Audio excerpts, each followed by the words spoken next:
Ah, Traveler, Paimon. It's been a while. As it happens, there is a letter here for you. One moment. Here. A letter? From who? Dear Diary, I'm Collei.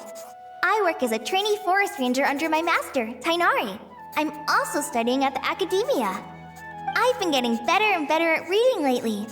Mr. Alhaitham says that the written word is a crucial medium for exploring the world and understanding oneself. That's why I decided to start this diary. That said, what should I write about? Things are pretty quiet in Sumeru these days. Life is good. Every day is a fulfilling and happy one. When I think back to the days when I suffered from Elazar, or way back to when I was injected with God remains, I am in a much better place now. I hope it stays that way forever. I'll leave it there for now. Master said he'll take me shopping in Sumeru City today, which is great because I've been meaning to visit the toy seller at the Grand Bazaar for a while now. Collei, time to go. Yes, Master! Huh?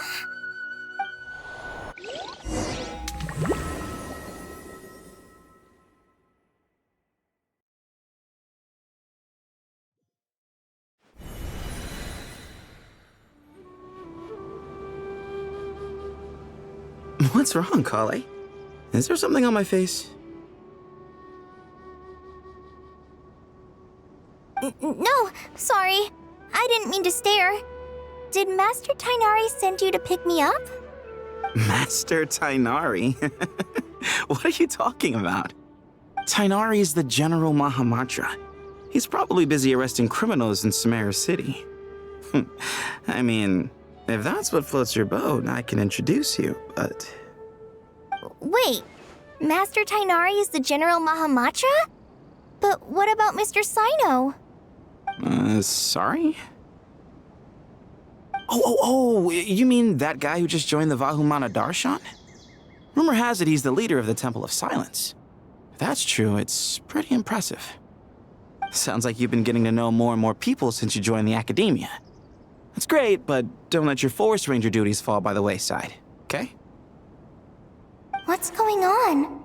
Sethos is acting like he's my master, and Master Tighnari has taken over Mr. Cyno's job. Is this some kind of prank? If so, it's a weird choice of prank. But anyway, Sethos doesn't look like he's joking. What is this all about? Hey, you're zoning out again. I'm gonna buy some tools for the Rangers. Why don't you stretch your legs a bit? It's been a while since you last visited the city, right? Wait! He's right. It has been a while since I last visited Sumeru City.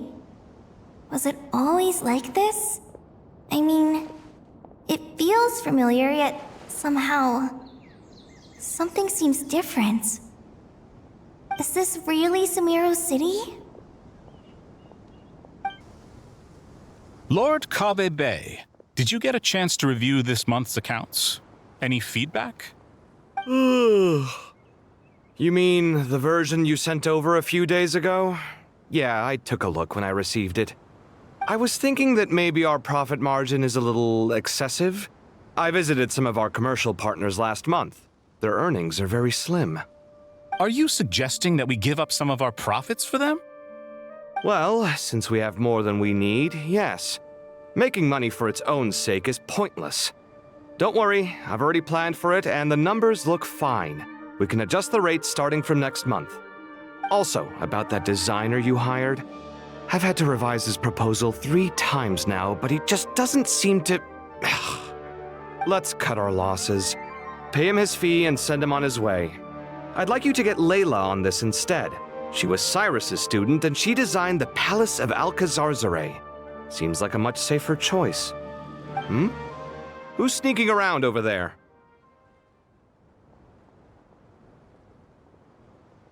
Mr. Kaveh? Do you recognize this person, sir? Yes, it's all right. We've met. This is Collei, Sethos' trainee. He brought her along the last time I went for drinks with him. What brings you to the city, Collei? Is your master here too? No, this is all wrong! Why is Mr. Kaveh saying that too? Tighnari is my master, not Sethos! This can't be real. I have to ask someone else. There's gotta be someone else out there who still remembers the truth. Hey, wait! Don't run off! How strange. What's gotten into her today? It's like everyone switched places. I guess I'll keep looking around. Remember a while back when I was working on a renovation plan for the House of Dehya? Well, I submitted a report to the Grand Sage and he rejected it. It's infuriating! How does someone with no sense of aesthetics whatsoever even become the Grand Sage? Please, calm down, Lord Kaveh. Maybe it's for the best that the proposal wasn't approved. Weren't you planning on paying for the renovations out of your own pocket? The Grand Sage just saved you a huge sum of mora. You're right. It's his loss if he doesn't want to work with me. Let him live out the rest of his days in an artless void for all I care. Anyway, enough about that killjoy. There's supposed to be a show at the Zubair Theater today. Are you guys free later? Tickets are on me if you want to join. Lots of visitors today, I see. Welcome all. It's been a while. Hey, Rahman. You know that guy who sells face powder on Treasure Street? I haven't seen him around in a while. Any idea what happened to him? Oh, you mean a Hongar? Yeah, he got into a brawl with Shavirme on Treasure Street. He's been banned from setting up shop there for now. Seriously? Oh, well, that's a shame. I was planning to pick out some makeup for you. Oh, don't worry about it. The legendary Flame Mane discussing makeup with the Zubair Theater star dancer. Now there's something you don't see every day. Flame Mane?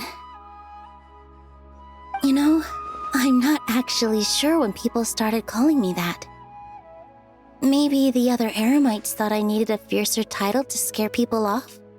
To be completely honest, I think the title would fit you better than me, Dehya. You think? Can't say I've never imagined myself as a merc. If I ever give up the dancing, maybe I'll head to the desert and give the Eremite life a try. You would? Is that so strange? Oh, not at all. In fact, I've actually had similar thoughts before. If I ever get tired of sleeping out in the wild, I think I might go look for a job at the Zubair Theater. I've adored the dance of Sub-Zeros ever since the first time I saw you perform it. If the chance ever came up, I'd love to try it out on stage for myself.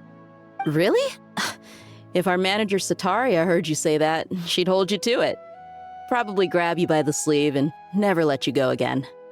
Hey, when that day comes, I'll do your makeup myself. How's that sound? Sure. If the day comes, I'd be honored.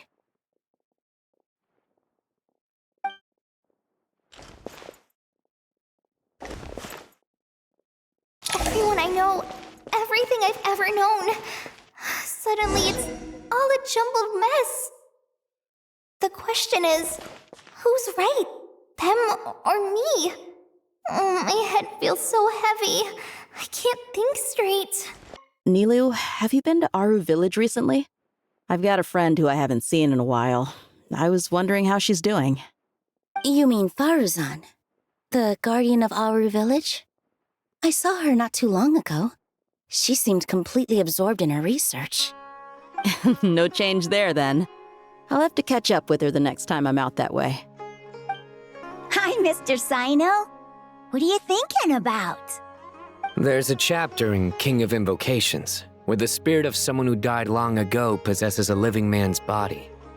To the outside world, it looks like he's developed a whole new personality. I was just thinking how terrifying that would be for his friends. Imagine waking up one day to find that a friend of yours has suddenly become a different person. Huh? So what got you thinking about that? I don't know, but something feels off. Everything looks fine on the surface, but can human perception really be trusted? Not a single Mora short. That covers you for this month's rent. What a relief. I was worried the design fees I received this month wouldn't be enough. Well, next time, don't fret. Just let me know and I'll give you a few days' grace. We've known each other long enough for that. Anyway, how are you settling in? I couldn't help but notice that you're staying up late quite often. Yeah, I can't explain it. I just feel more inspired at night. Once I get in the zone, I can race through a whole bunch of drafts, no problem. But what about you? I keep hearing you sighing these days. Is everything okay? Well, it's just... Don't you think this house is a little small? I guess I should be used to it after living here for so many years. But for some reason, I've been feeling claustrophobic recently. I want to move somewhere bigger. Once I've made enough Mora, I'm gonna buy a huge new house. As big as... at least as big as the Palace of Alcazarzaray. That sounds really expensive. True. I'll never be able to afford it on a scribe's salary alone. I need to find another way. Mahamatra Tighnari, we've apprehended the suspect. They say that the fool is prone to blind faith, but the wise man is not immune to it either. Siraj, do you have anything to say in your defense? Tighnari, you were the one who turned the sages against me. Just a few words of caution from you was all it took to destroy my research. And now you're trying to stop me again? You should know that mechanical life is the future! We must cast aside our useless flesh and... That's enough. I'm not in the mood to listen to your lunacy. Anyone could tell you how amateur your work is. Karina, Ilias, put him somewhere safely out of the way. Yes, sir. Next on the agenda is... Master? What is it? Wait, did Professor Zahahati send you? She's been encouraging me to take on an apprentice. Might be getting a bit ahead of herself there, though. No, Master! It's me! Collei! Listen to me. Something really weird is going on in Sumeru City. It's like everyone's identities have switched around.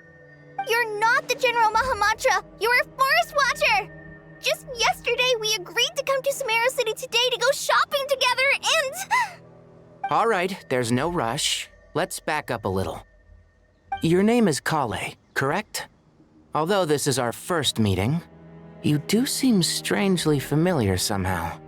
Is there anything I can help you with? No. Master!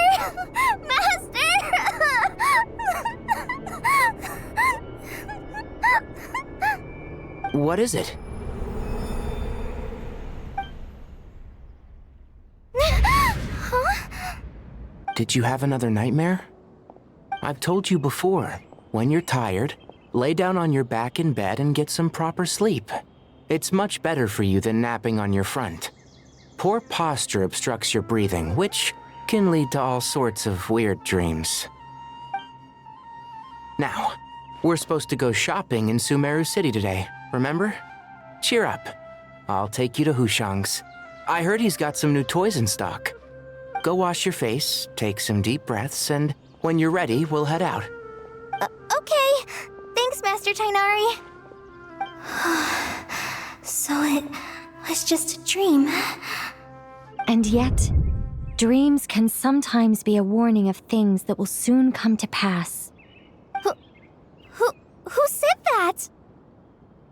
That dream felt unusually real, didn't it? Here's my suggestion. Since you're heading into Sumeru City anyway, you may as well tell Lesser Lord Kusanali about everything that happened. And just to be on the safe side, I think you should also inform your 2 traveler friends who once helped save Sumeru. I'd write them a letter if I were you. Time is short. A storm is coming from beyond the bounds of fate.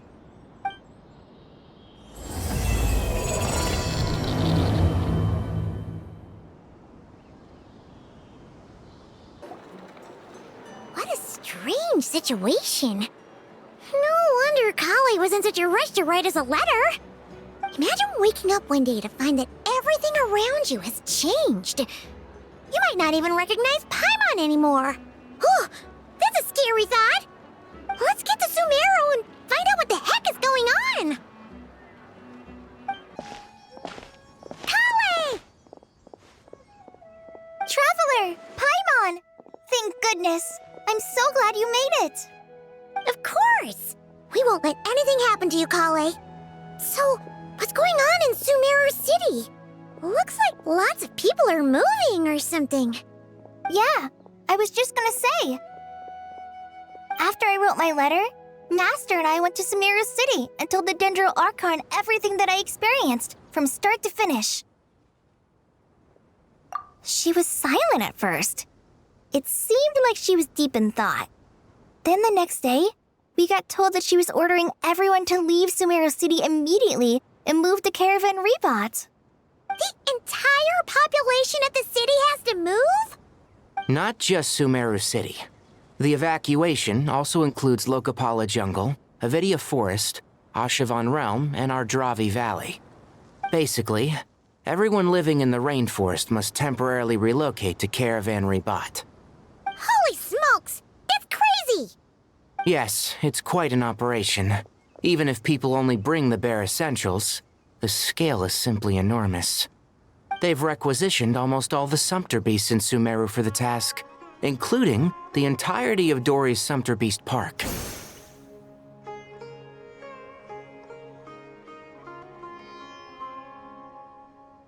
The Dendro Archon said that what Collei experienced was not a dream, but a warning.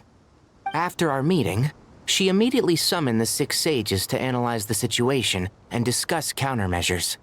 They concluded that the events seen in the dream are very likely to become a reality, and that an unknown danger is rapidly approaching. Oh, please keep that to yourself. We don't want to cause widespread panic. The official reason they've given is a large-scale renovation of the rainforest ecosystem. People are skeptical, but there haven't been any major incidents. So far, at least. The Dendro Archon seemed really worried when we spoke to her. She said you can go visit her in the Sanctuary of Surasthana when you arrive. She also said she'd hold out until the very end. Tighnari? Collei? You got a minute? I need a hand here. One moment, I'll be right there. As a forest watcher, I've been tasked with assisting with the relocation work. There's a lot to be done, and they need all the help they can get. This will be the final group of evacuees from Sumeru City. While they're away from home, they'll be heavily reliant on outside help. Thank you for coming in our time of need. As you can see, another crisis is upon us. Excuse me, sorry to trouble you, but could you help an old man find his medicine? It's buried somewhere in my luggage. Where's my mom? Where did she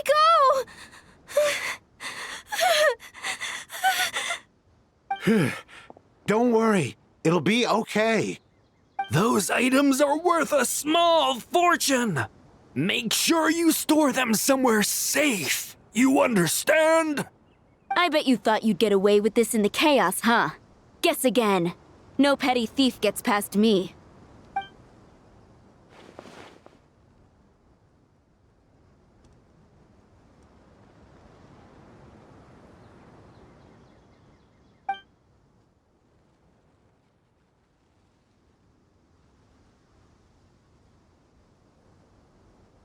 We should go help the evacuees.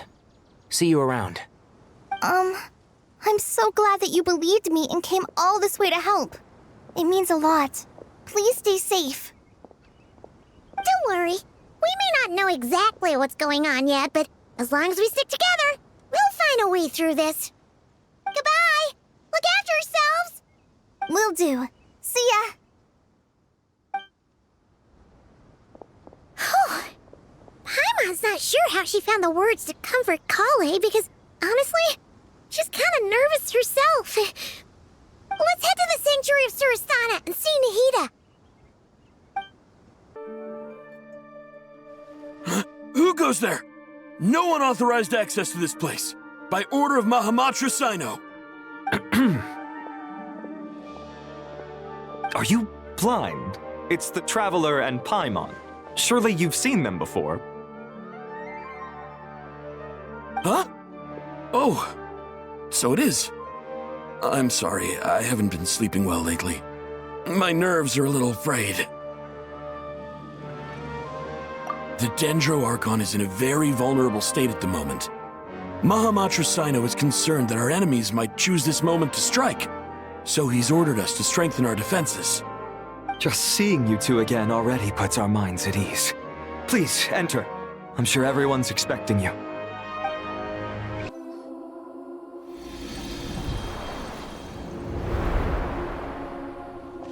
Traveler, Paimon, you made it. Aha! Perfect timing. Reliable helpers like you are just what we need right now. Oh, it's good to see everyone again. Collei gave us a rough idea of what's going on, but we still have a lot of questions. What kind of danger is Sumeru City in exactly? And how come everyone has to move to Caravan Rebat? At this stage, we can't be certain. We're investigating, but no definitive answers yet. I take it that Collei told you about her strange dream? Yeah. Apparently, everyone in Sumeru City was acting super weird. Even you guys. It was like you'd all switched places. That's right. Collei and Tighnari reported the situation to the Dendro Archon. She believes that it wasn't merely a dream, and that whatever it was has something to do with Irminsul. It's a reasonable inference. Only through Irminsul can people's memory and cognition be so significantly modified in such a short time. We don't know why Collei would dream of these things, nor who was trying to warn her. The Dendro Archon decided to connect to Irminsul to investigate more thoroughly. Irminsul is connected directly to the ley lines. The tree serves as a central hub where the ley lines converge, and its core function is to record and store the world's knowledge and memories. But something has gone awry, severely compromising the performance of this core function. Information is bottlenecking inside Irminsul, hampering the ley lines' flow. If this continues, new information will languish unrecorded, with existing records thrown into disarray.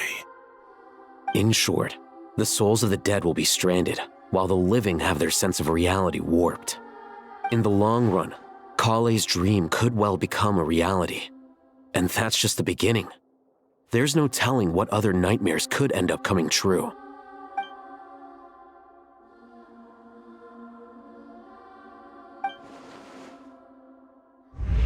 I have come this far to use my death to open the gates of the ley lines to my people.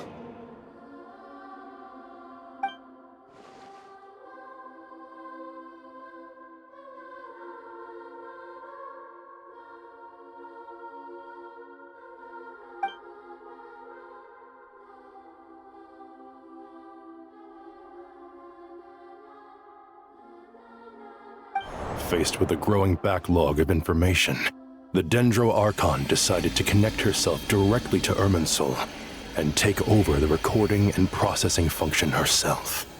But it is an almost impossible task. Individual brains aren't equipped to deal with the sheer volume of knowledge and memories involved. All that information flooding in at once would instantly fry any human mind. And for a god, even for a god, the suffering must be unimaginable. The Dendro Archon's power originates from Irminsul. Any issue with the tree itself takes a toll on her to begin with. On top of that, she's subjecting herself to the grueling task of processing all that data. It must be torture for her. And despite all of this, She is somehow finding the strength to investigate the Irminsul situation from within and send us her findings. I finished analyzing the latest data. Looks like our working theory was wrong. There's no signs of Irminsul having been attacked from the outside. So it's internal then? Some sort of disease, perhaps? No. I've spent half my life studying the ley lines. If Irminsul malfunctioned this easily, the world would have met its end long ago.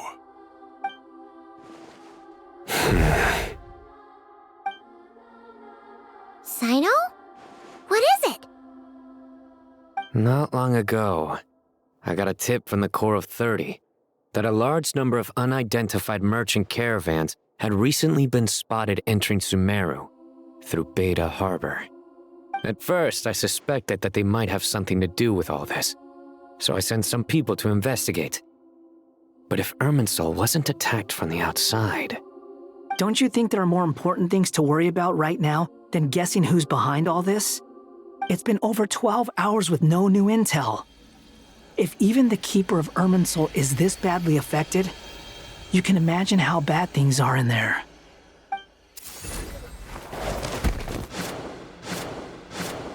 Dendro Archon.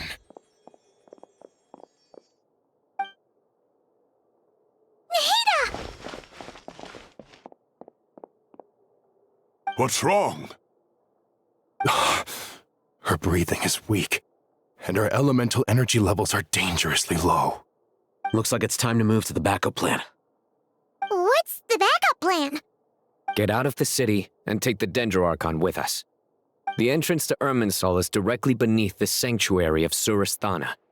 That means this is ground zero if anything goes wrong. The Dendro Archon has a very strong connection to Irminsul. But theoretically, this connection should grow weaker with distance. Under normal circumstances, she can unleash her full power here. But with Irminsul out of control, our first priority is to get her away from here. The situation is critical. There's no time to deliberate. Everyone in agreement? I'll deal with it. I'll also let the Matra and the Core of 30 know to start evacuating.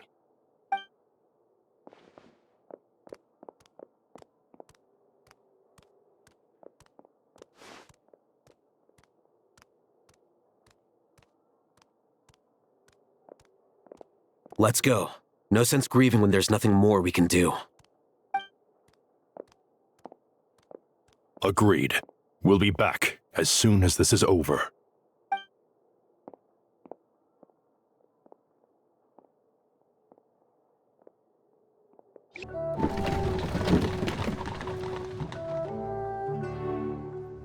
The last group of civilians has been safely evacuated. Dendro Archon's carriage will travel with them. Cyno and Hat Guy will protect the convoy.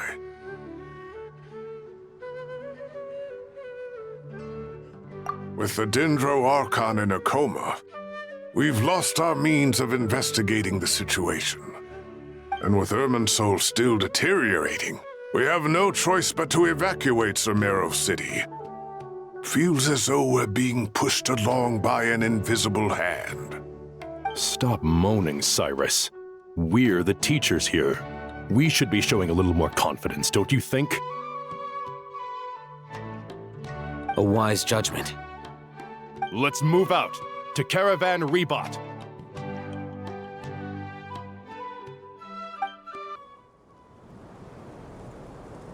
Sir, all units are in position.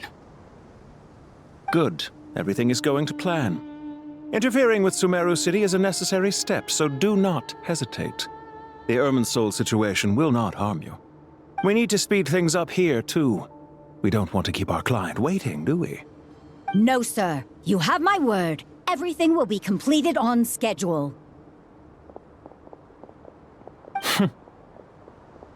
They say that fervent ambition attracts the favor of the gods, and with it, a vision. But we appear to be the exception. So, is our ambition not strong enough?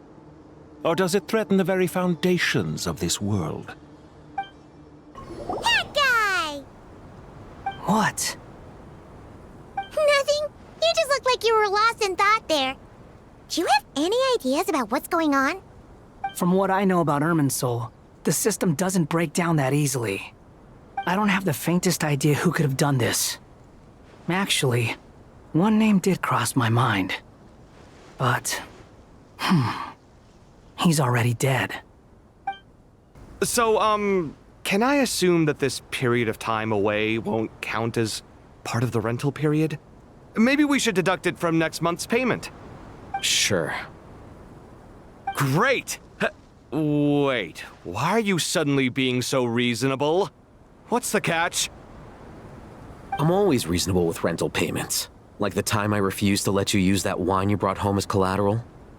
That was a perfectly fair request, and you know it! Everyone runs low on funds now and then, don't they? And that bottle of wine wasn't cheap. You ought to be thanking me. Anyway, Sumeru City should be empty by now, right? With no one at home, I've been worried about security. I'm worried about burglars. What would they steal? That new scroll you bought? Ah! I'd almost forgotten about that. Oh, I only went and hung it up in the most conspicuous spot in the house. If anyone breaks in, it'll be the first thing they see. Well, no one but you gave it a second look while it was on display in the shop. I doubt anyone would go out of their way to steal it. You say that, but what if there's a thief out there who shares my aesthetic tastes? Then you can only hope he shares your taste in expensive wine as well. Always worth having some collateral. You!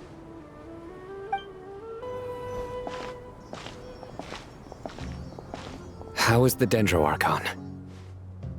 Her breathing is steady. I prepared some therapeutic incense for her, but it hasn't had much effect. Her vitals are still very weak. Based on the information you've provided, I have a working hypothesis. Her condition is partly due to Irminsul's influence, and partly due to a physiological imbalance caused by the rapid depletion of her power. Elemental energy usually flows through the body at a relatively constant rate. The body grows accustomed to this rhythm, so when it's thrown out of balance, physical symptoms will appear. Is this similar to the ley lines? Overloading and withering both directly affect their vitality, potentially causing irreversible damage. Correct. From a biological perspective, if you overexert yourself, you pay the price with your life. The Dendro Archon is not only drained of power, but her life force is at a critically low level. Is there any way to restore her health? I know the ley lines have strong self-healing abilities. As long as any blockages or pollutions are dealt with, they can quickly regain their vitality. But what about people? Well, gods. What's their capacity for self-healing? Before we think about that, there's a bigger predicament to resolve. Restoring the Dendro Archon's power requires us to heal Irminsul first. But that will be extremely difficult without the Dendro Archon's power. Paimon's already getting lost here.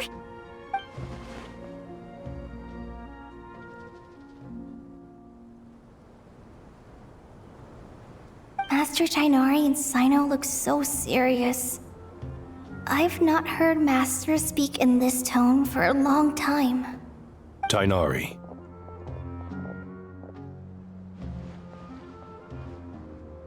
Master Naphis, Sages. Tighnari, haven't seen you in ages. Have you gotten taller? Or did your ears get longer?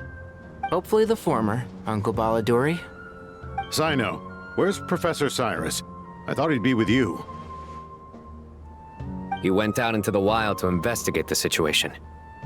He said that the Irminsul anomaly will likely start to affect the real world soon. He shouldn't be trotting around alone at his age. Which way did he go? I'll look for him later.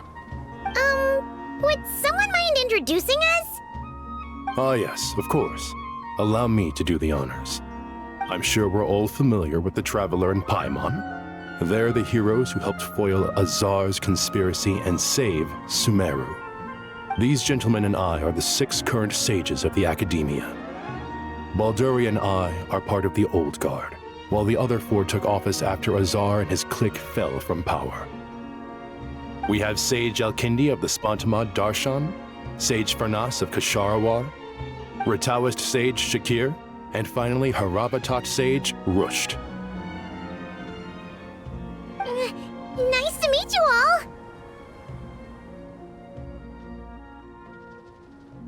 I've heard much about you.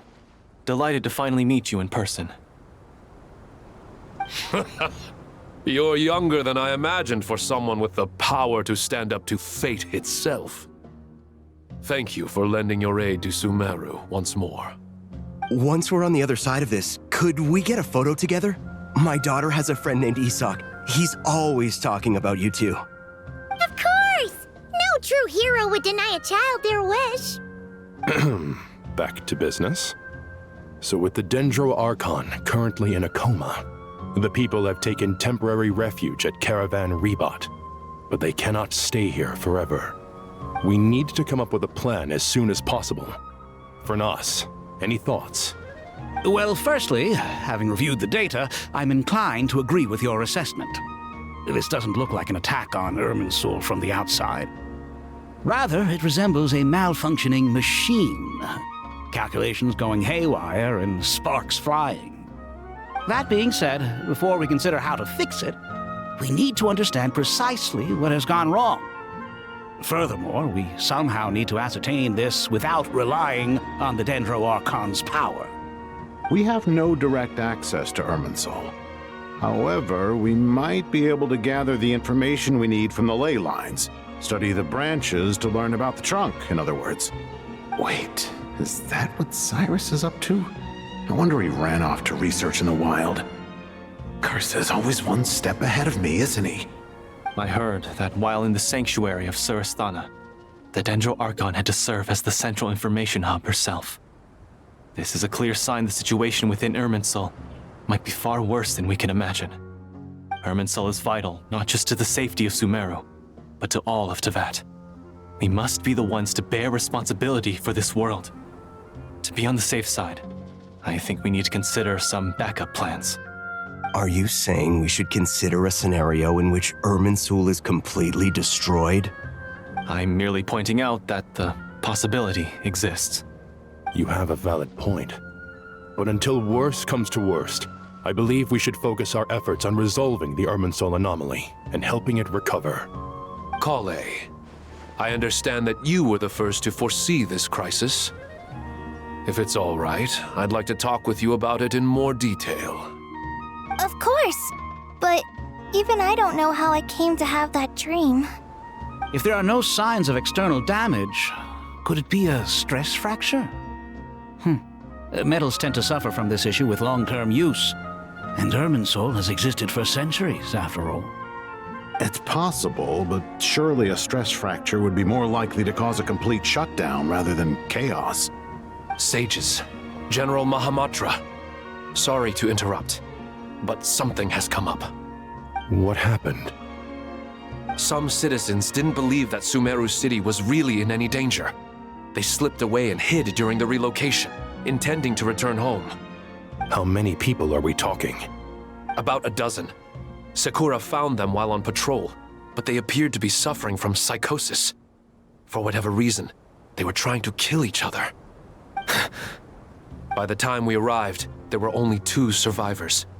One was unconscious from their injuries. The other tried to attack us, but was subdued.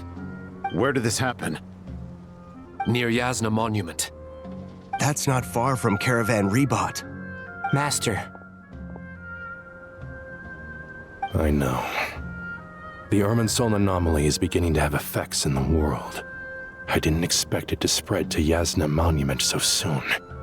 It almost feels like we're being chased relentlessly, with no time to catch our breath. Sir Cyrus said the same thing. He sent me back to report in, while he continues investigating. I'll go join him. Count me in too. Don't let my age fool you, I can still fend for myself.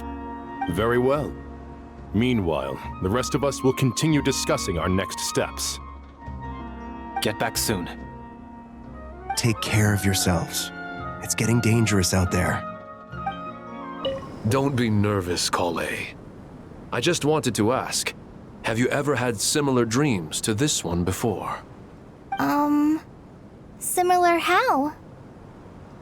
Dreams so vivid, they seem real. Filled with strange or dangerous things that you cannot explain. Let me think. There was one time I don't remember it very clearly, but I saw fire. Fire? Yeah. I wish I could give you more details, but all I remember is fire everywhere. From the sky to the ground, everything was burning. The heat was unbearable, and ashes were blowing in the wind. I doubt this dream was a mere coincidence. Perhaps it was some kind of prophecy? And yet, you've never studied astrology. I'm at a loss to explain it. I thought we'd be safer once we got to Caravan Rebot. If the Irminsul anomaly's sphere of influence continues to expand, our only option will be to move into the desert. To Aaru village? We should check if they can accommodate so many people. Essential supplies will also become an issue. We were only able to relocate here so quickly because Caravan Rebot is well stocked. If we move to the desert, we'll need to carefully calculate how much food and water to bring. Thank you for everything, Tighnari. Don't worry about me.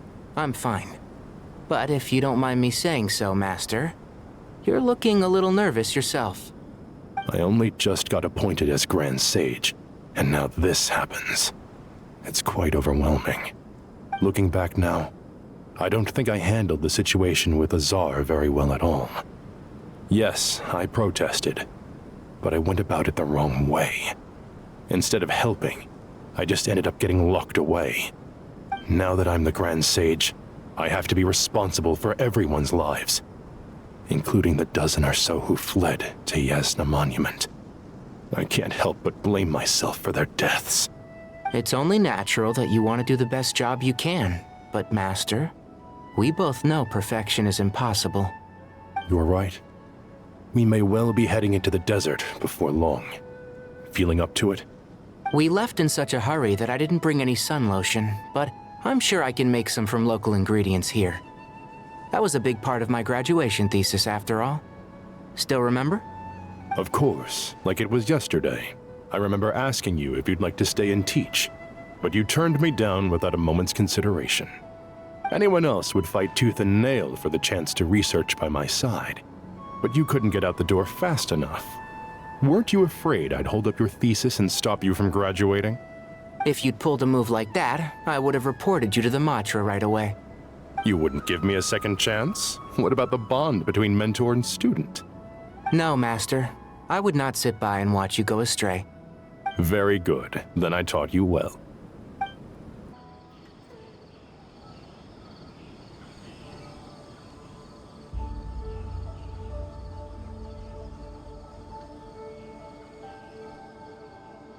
Please, don't go any further.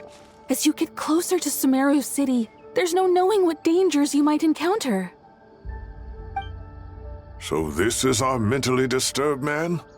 I'm going to gut you all!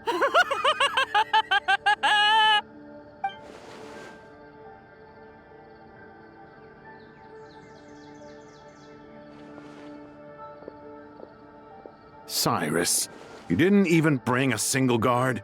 Do you think you're some sort of warrior? It's fine. Come here and look at this. Oh, it's...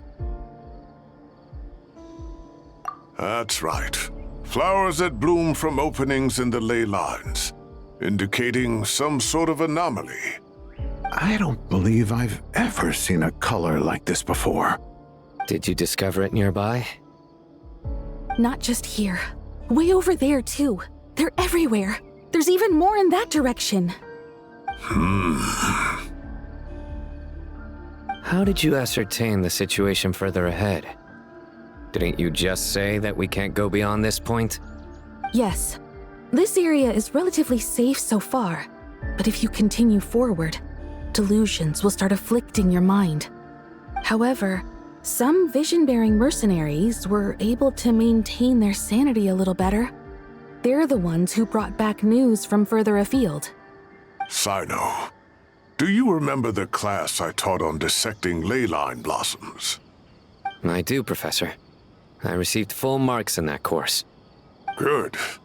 After all these years, it's time to put that knowledge into practice. There must be anomalous information hidden within these blossoms. Alkindi, I'll need your help as well. Been a while since we worked on a project together, hasn't it? Sure has. Well, what are we waiting for? Let's get to work. Anything we can do to help?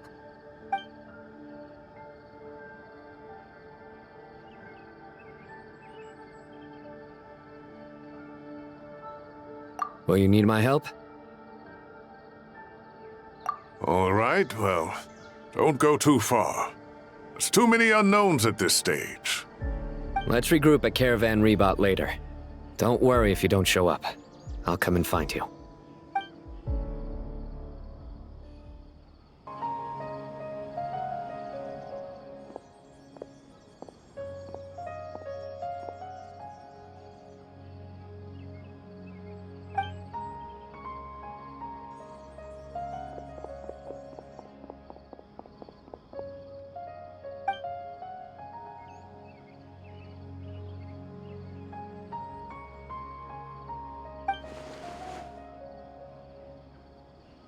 That should be the heart of Oasis. All we need to do is light it with the fire seed, and it'll restore Apep with elemental power. The damage it suffered internally will also slowly begin to heal.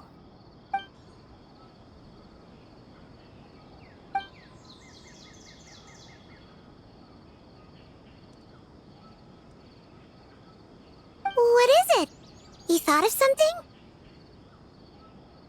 Really? Then let's get back and tell the others!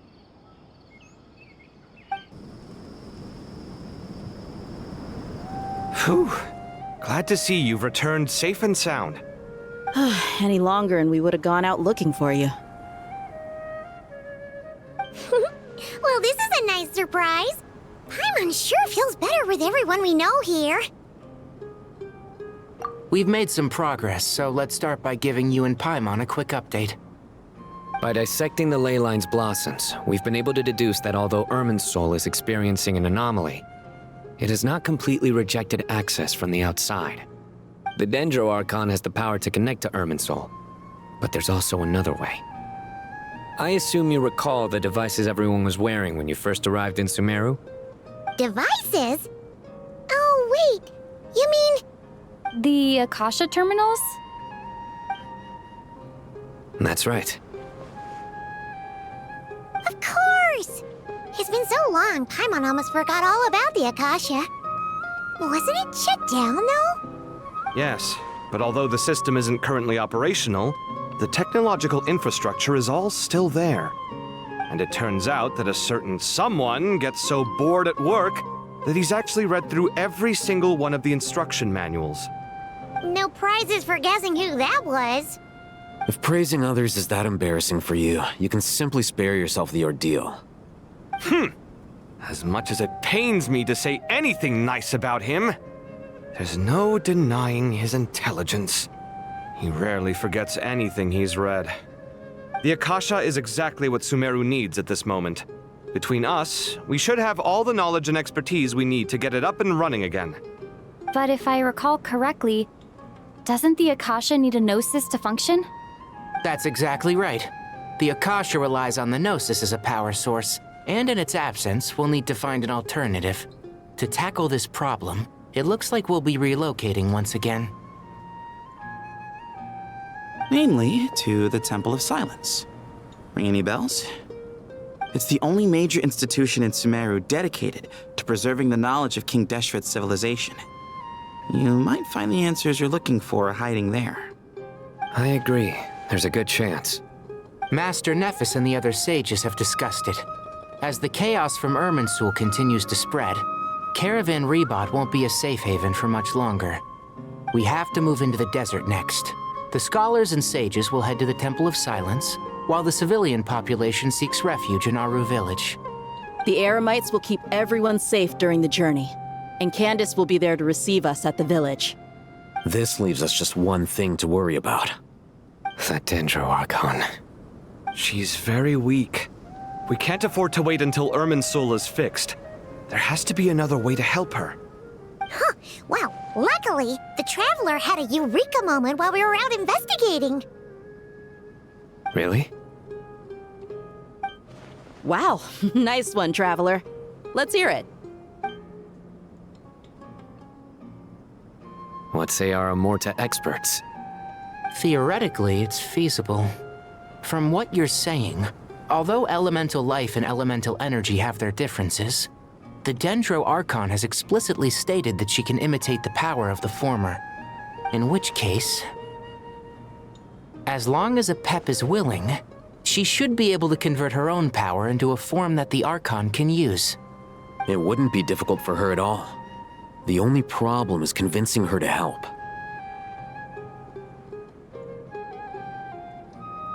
Yeah! Even though she wasn't exactly friendly the last time we met, she didn't refuse to talk with us. When she realizes the danger that Nahida is in, surely she won't turn a blind eye to it. Well, hopefully not. Either way, we're not exactly spoiled for choice here. Hey, it's better than having no options at all. I agree. Without Irminsul's aid, the legendary Dendro Dragon Apep may well be the only living thing in Sumeru who can help our Archon recover her power. There's no time to lose. I'll bring this proposal to Master right away. If he and the other sages agree, we'll split into 3 teams. The academics will go to the Temple of Silence to look for a solution to the Akasha problem. The Eremites will escort the civilians safely to Aaru village, and the Traveler and Paimon will take the Dendro Archon to see Apep. There's still a long road ahead, and no knowing if we'll make it. But at least we have a direction now. I'll take it over floundering around in confusion. If there are no objections, then let's proceed. But before we adjourn, I would like to leave you all with some parting words.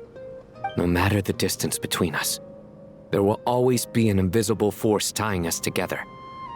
May the bonds forged in the past shine bright like stars and open a new path before our feet. Huh. Is that from King of Invocations? No. This one's from King of Invocations, the sequel.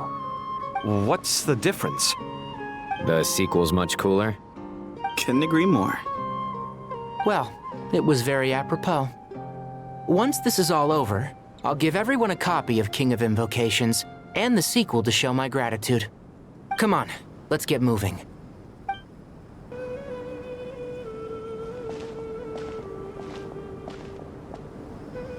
Tighnari has brought me up to speed. I approve of your plan of action, but we can't proceed with everything right away. The people need to rest. For many of them, this will be their first time in the desert, so we'll need to find additional personnel to help escort them. You two, please go on ahead with the Dendro Archon. Let's rendezvous at the Temple of Silence later. No problem. We got this. Words can't express my gratitude, so let me just say, I hope everything goes smoothly for all of us. Goodbye for now. All right, let's get going. If Paimon remembers correctly, the last time we saw Apep was in... Traveler, Paimon. Could I borrow you guys for a moment? It'll only take a second. Collei, what's the matter? Well, the thing is, Master Tighnari once told me, after you raise a problem, you should think about how to resolve it. But ever since I had that dream, I feel like I haven't been of any help at all. I tried my best to keep up with the conversation, but there was so much new information, I couldn't take it all in. So, I just wanted to ask, do you have any tips for me there? Huh, Paimon knows exactly how you feel. But fear not, everything you need to know is right here in Paimon's notes. Sumeru chapter. It's got tons of info about all the things we've seen and heard on our adventures. Some parts are a little simplified, but hopefully it all makes sense. You see? Being the greatest guide in Tibet isn't just a fancy title. It takes a lot of hard work. Paimon doesn't always understand the things you're talking about with other people. Whenever that happens, she notes down the confusing parts and goes over them in her own time. This is perfect. Could I borrow it? Sure. Matter of fact, you can keep it if you want. Paimon has another copy. The spare copy was originally meant for the Traveler. Paimon used to worry that one day she might not need a guide anymore, so she wanted to have a gift for her, in case we ever parted ways. But it doesn't seem so necessary nowadays. We have so many more places to see together. One copy will be enough for both of us. Thank you so much. But still, these are your treasured memories. I think I'll make my own copy and then return the original to you. Anyway, that was all. I won't keep you any longer. Have a safe trip. See you again soon. See ya! Alright, time to bring Nahida to see Apep. Let's hope that old grouch is in a negotiating mood. Hey, here's a thought. If we brought Nervalette along, do you think he could help us persuade Apep to help? Actually, never mind. At Apep's eyes, Nervalette's probably one of those dragons who's grown too close to humankind. They might end up fighting for all we know.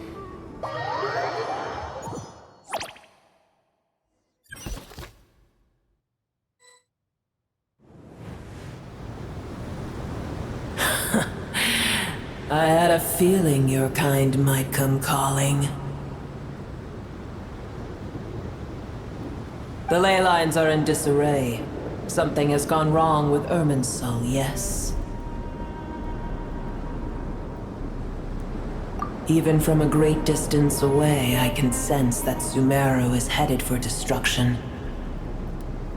You who took our home from us, prepare to watch as your own world is plunged into oblivion.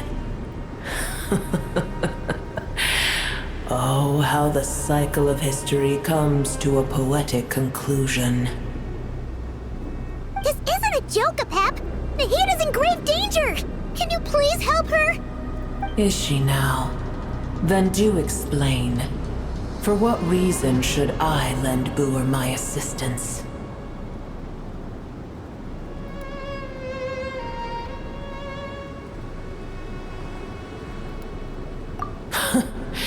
The age of the dragons ended long ago, and the world that replaced it is under the dominion of the heavenly principles. In choosing not to side with your enemies when the heavenly principles' rules began to relax, I have been merciful enough. Do not forget that I have no love for this world you hold so dear. Be not mistaken. The fate of Sumeru is of no concern to me. I am neither the god of this land nor its guardian. I may have given my tacit agreement as your kind built homes here and multiplied for generation upon generation. But that does not mean that I bear any responsibility for Sumeru. Tiny Booer, puny humans. In my eyes, all of you are but intruders who followed in the wake of the heavenly principles. I am not obliged to be your savior.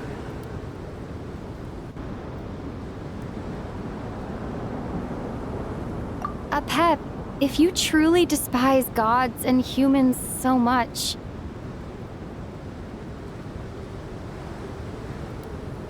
well, after the great humiliation of being helped by a god in the past, shouldn't you be jumping at this chance to balance the scales? Now that is a compelling reason. When El Ahmar plotted against me and I was tortured by forbidden knowledge, it was Booer who saved me from agony. And though I regard with shame the pity of my enemies, to receive aid without repaying it would likewise tarnish a dragon's dignity. Oh, tiny Booer, puny humans. Just this once I shall deign to show you the true power of dragonkind. Whoa! It's happening again! We're gonna get sucked in!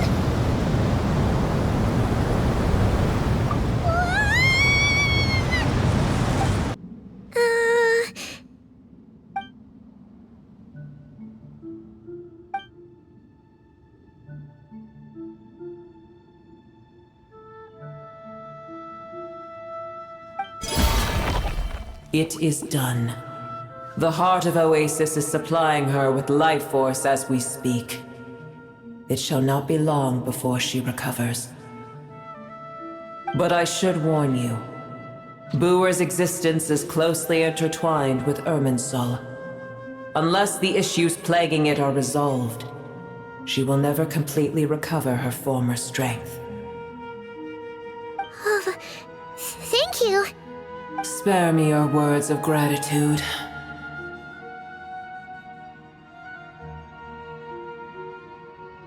You may also spare me your feigned concern.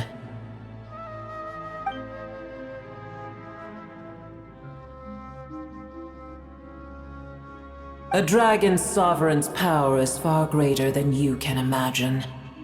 While I was indeed weakened when the heart of Oasis ran dry, providing tiny Booer with a morsel of my life force shall have little consequence for me. Oh, good to hear.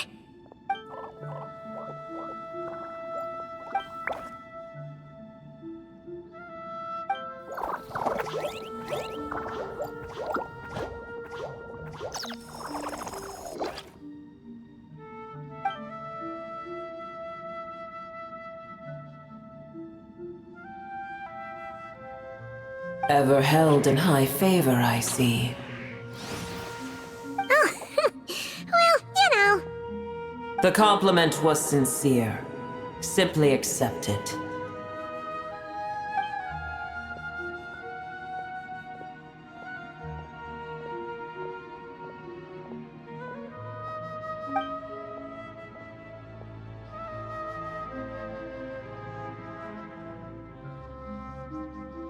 I did once. That tree was not planted by the heavenly principles.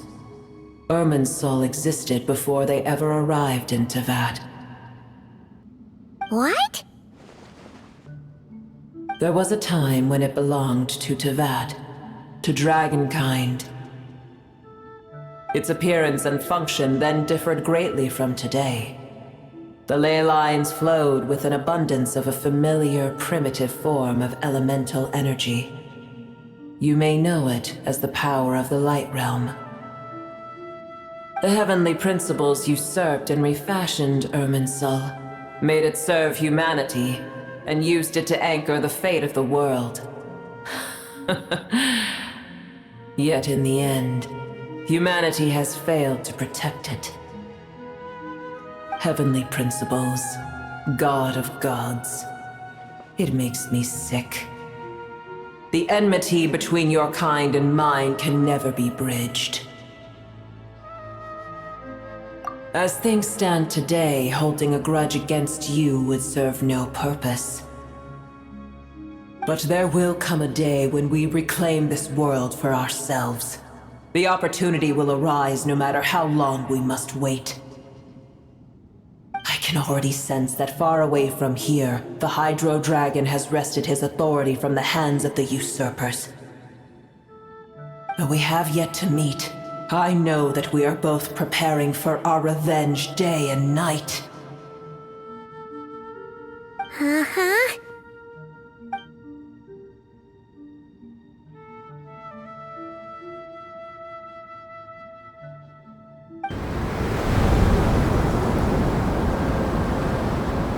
I hear a great disturbance out there. Huh? What is it? Sandstorms come. The Jinn. I see. Another calamity approaches. You both seem restless. Let us part ways here. Booer is safe with me. Once she has recovered, I shall return her to your side. Oh, thanks again. Take care, all right? I told you already I have no need of your feigned concern.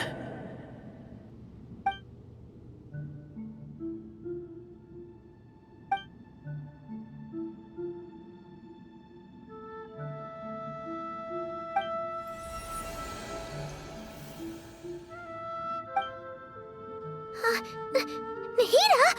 You're awake! Are you okay? Cease your interrogation. Yes, she awoke for a brief moment, but she has now lost consciousness again. Take it. We shall talk more at another time.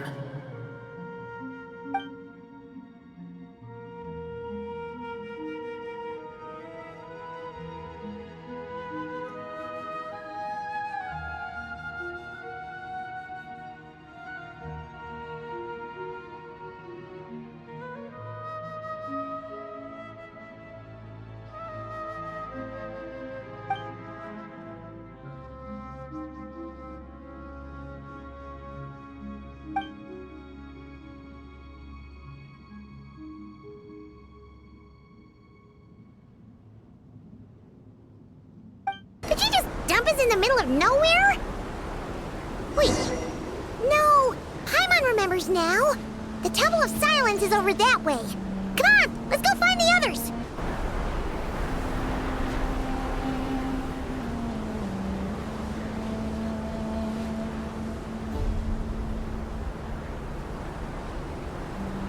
There's no need for everyone to stay here. I'll protect the sages. The rest of you, return to Aaru village. Yes, Mahamatra Cyno.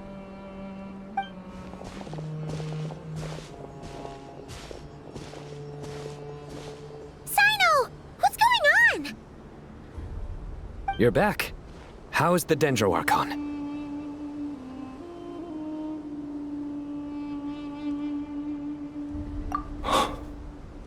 What a relief. It's the Jinn.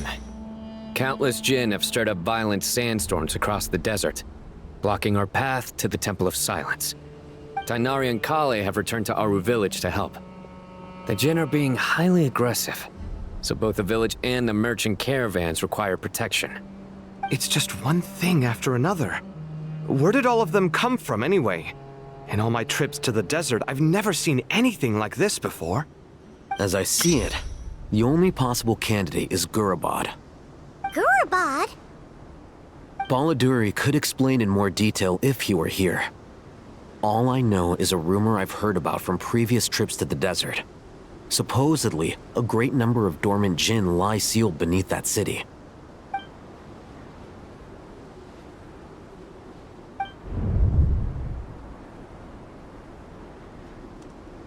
Gurabad is, for me, a fated land. I must therefore return back to this city, where my destiny awaits me still.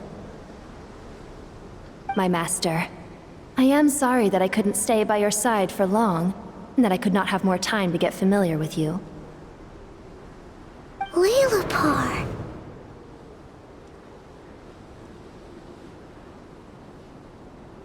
Yeah, we once said goodbye to a friend there. Well, maybe not a friend exactly, but someone we met on the road anyway. She was a strange bottle. If we can find a way to wake her up, maybe she can help solve the situation in Gurabad. Well, be careful. You may find there's more than just the Jinn to worry about. You mean, there are other dangers in Gurabad? It's a sensible assumption to make. The moment we arrived in Caravan Rebad, the Irminsul anomaly started spreading in that direction. Now we've moved to the desert, and suddenly we're plagued by Jinn and sandstorms.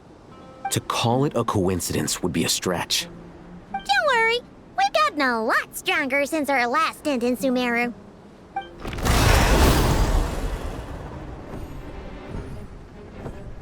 Ah! When did they show up? It appears the monsters native to the desert have been stirred by the Jinn's activity.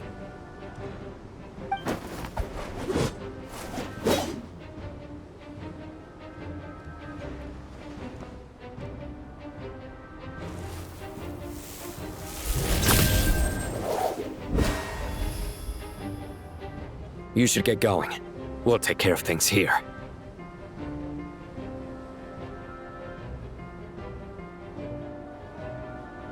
You too. Don't do anything too risky. You got it?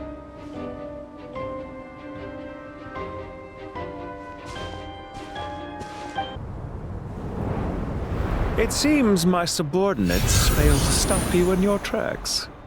Apologies, sir. There is no need to apologize. You did well to hold your ground against such a powerful adversary for as long as you did. I must commend your courage and perseverance. So, you're in charge here, huh? First the problems with Irminsul, now this mess in Gurabad? Are you the ones responsible for all this? I'm afraid I cannot answer that. I assume you aren't naive enough to expect answers from an enemy. Oh, this guy is so snooty! However you want to spin it, you're clearly involved in this somehow. So you can either start talking, or we'll have to make you talk. Let's get him! Traveler, what's wrong?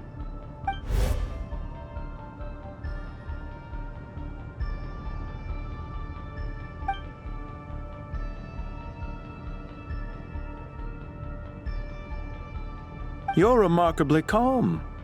Some would act more rashly upon finding the ringleader all alone. But you keep your cool. Even as your enemy, I must applaud you. Did you show yourself just to say that? Is this you trying to take back control of the conversation?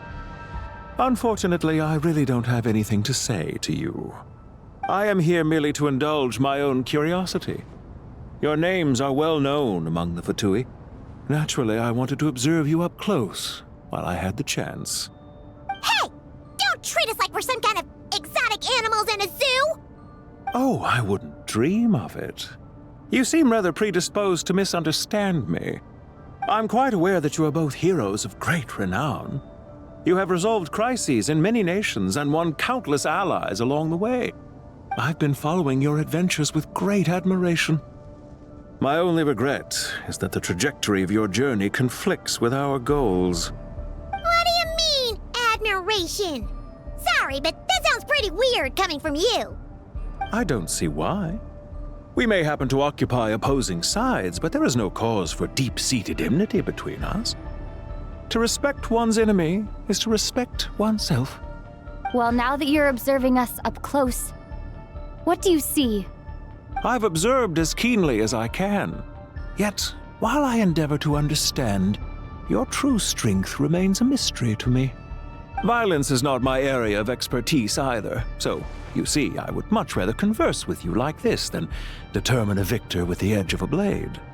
Besides, I've heard that even 3 moons in the sky fail to eclipse your brilliance. I know better than to bite off more than I can chew. 3 moons? So, you have a connection with the Harbinger, the Doctor. Well deduced. Our commander, Dottore, died in Nodcry, but there are things that do not end with his departure. We must... Look at me. I almost divulged more than I should have. What are you after? Revenge for Dottore? Or are you plotting something else? I've said quite enough, I believe. There's no point in continuing this conversation, except to say, I've noticed that you seem to know your way around here quite well. A repeated visitor to Gurabad, are we? Ugh. I'll take that as a yes. Then I'm sure you'll have heard the story of this place. The mother of the Jinn, Liloupar, and the tragic tale of her vengeance that spanned 3 generations. It was right here that Liloupar once helped the wise to ascend to the throne. But from that moment on, every king who sat upon it was corrupted by power. These degenerate rulers lost control over their nation, and with it, the right to occupy that exalted seat. What are you trying to say? I once admired you for your adventures. That is the earnest truth.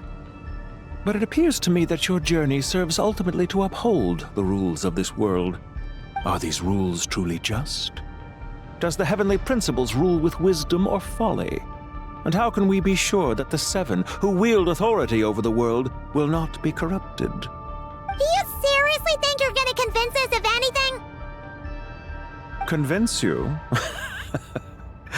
I'm sure my commander already tried that. Why would I waste my breath doing the same?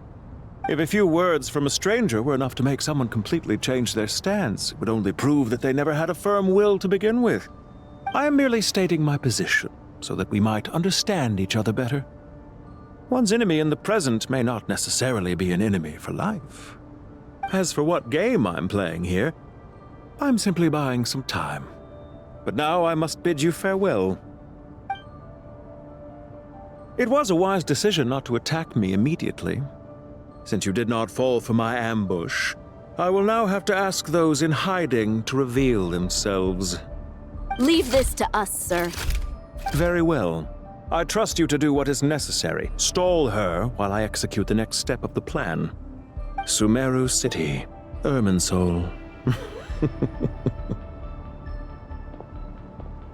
Hey! Stop right there! Don't you dare leave without explaining yourself! All units, stop them! Protect the commander! Did you hear that? He mentioned Sumeru City and Irminsul! He definitely knows something! We can't let him get away! Get rid of these pesky soldiers, quick! Found him! Over here! You're very persistent. Hey, you! Stop running and explain yourself! What are you trying to...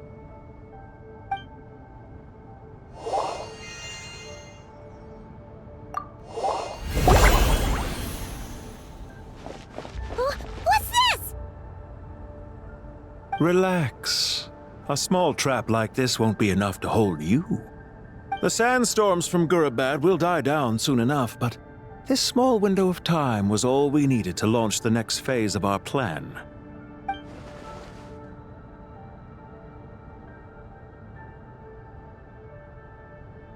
Don't be discouraged.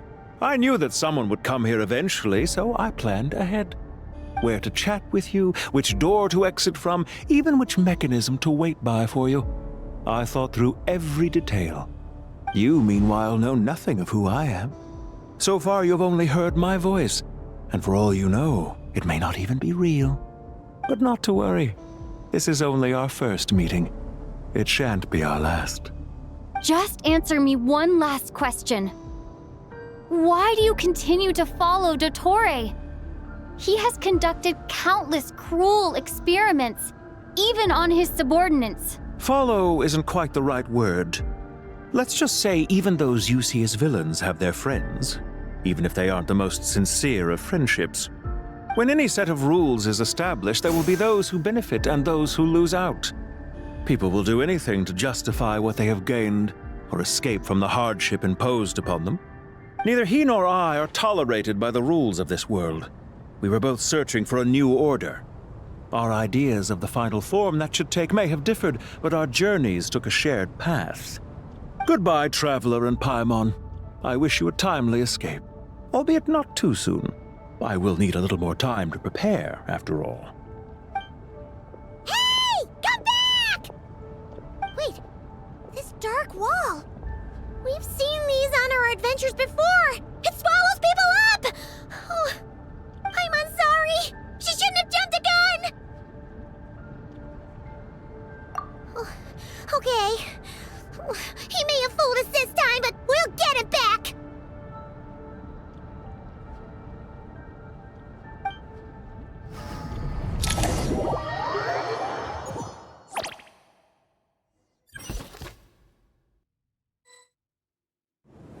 Cyno and his team are guarding the north. We'll take this side. There's so many Jinn! We can't let them get into Aaru village! Don't fret. I am well prepared for this situation. Huh. So you have a solution? Perhaps you're unaware that I have a trusty genie partner of my own, Plumpy. If I send her to negotiate with the others, this whole thing will be resolved before you can say Mora. Off you go, Plumpy!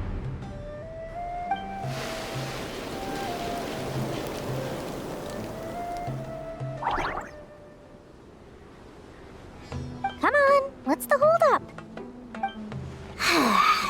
5,000 Mora.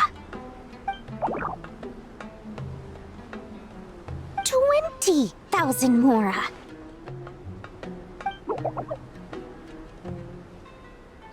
100,000 Mora. Final offer. Ah, so she's a hired partner.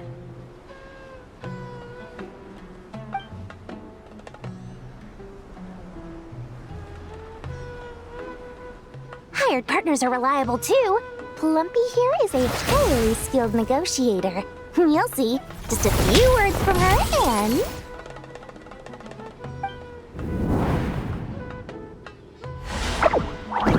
Plumpy! Don't you, Jin, have any respect for the rules? This was supposed to be a negotiation! How dare you treat my messenger like this? You wanna play rough? You can play at that game!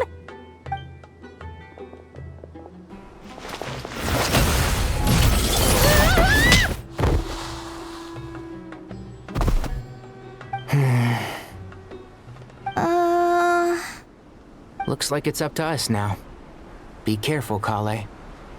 Yes, Master.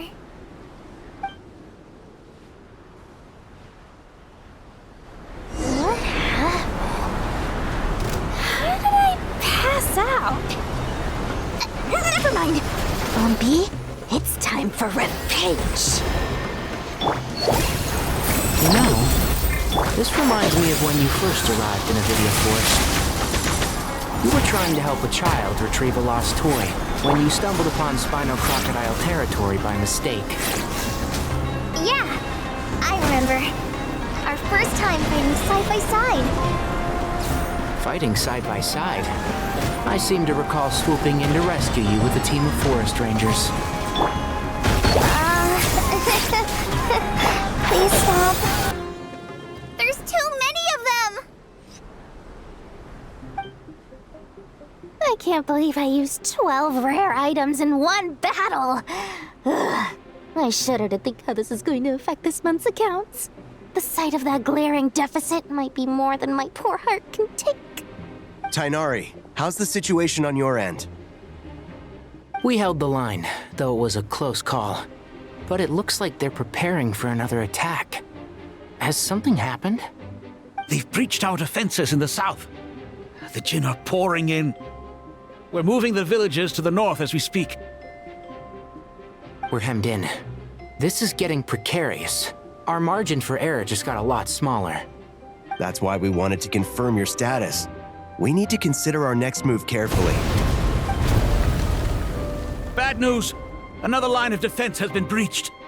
Collei, go with them and assess the situation. Dori and I will hold the line here. But Master! Even with 3 of us, we barely managed to. This is not a discussion, Collei. Don't worry about us. She clearly still has plenty of tricks left up her sleeve. Wait, you can't pin all your hopes on me? Oh, great. I've almost run out of the things I brought with me, and the rest is back at the caravan.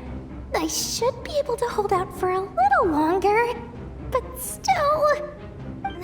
Master! Need any help? Huh? What is it, Collei? If things continue like this, it won't be long before Aaru village is overrun by Jinn, and the sandstorms are sure to follow in their wake. I do have a plan, but I can't guarantee it will work. I don't care. Whoever you are, please just help us. The only one who can help is you. I am merely here to guide you along the correct path. I am a spirit created at the beginning. I am a flickering illusion. I am the shimmering light that flows from the eyes of the Creator. What do you mean?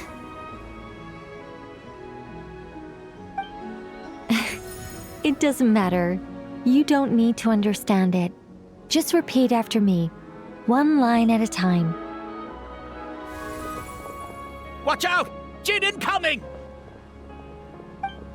I am a spirit created at the beginning.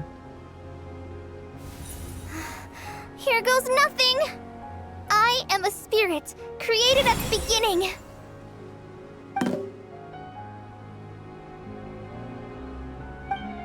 I am a flickering illusion. I am a flickering illusion.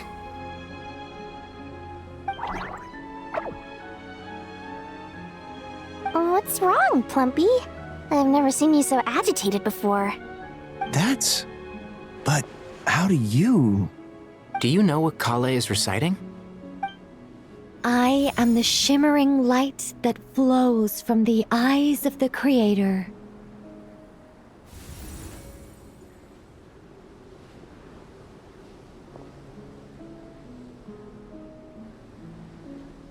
I am the shimmering light that flows from the eyes of the Creator!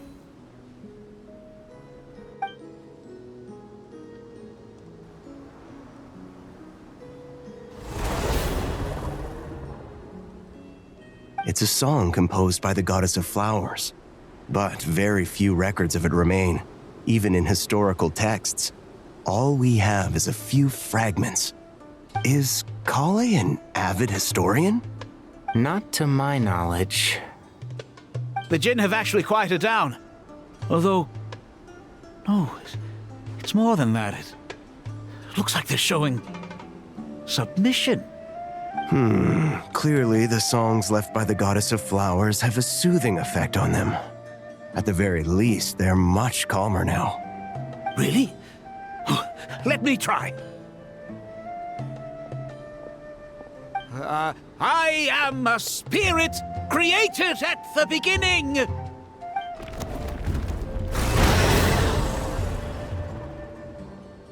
Don't stay away. I'll stop. It seems like the song only works when Collei recites it. But why? Collei.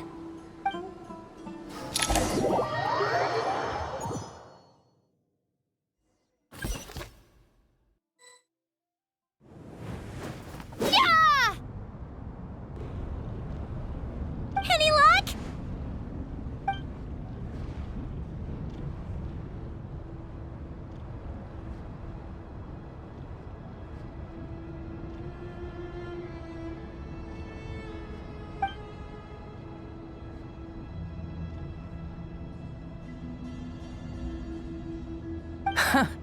When I heard that loud rumbling in the distance, I thought the shifting sands had bust open the gates to some ancient treasure vault. Turns out it was just you guys. Huh? Wait! That sounds like... It's been a long while. Did you miss me?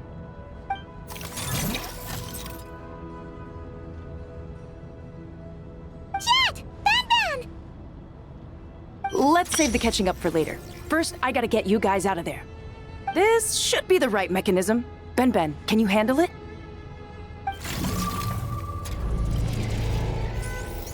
There we go. Come on, let's leave this place.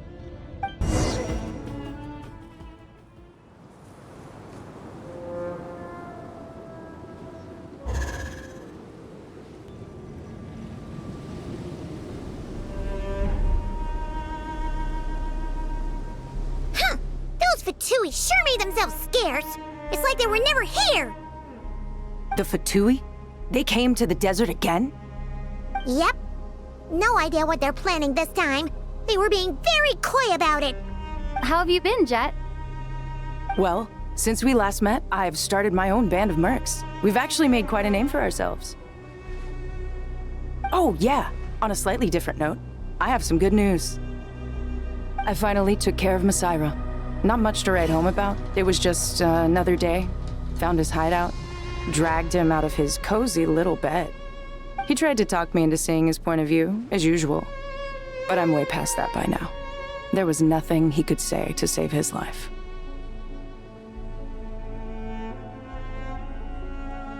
What about you guys? Bet you'd forgotten all about me and Ben, huh? Of course not! We're super duper best friends!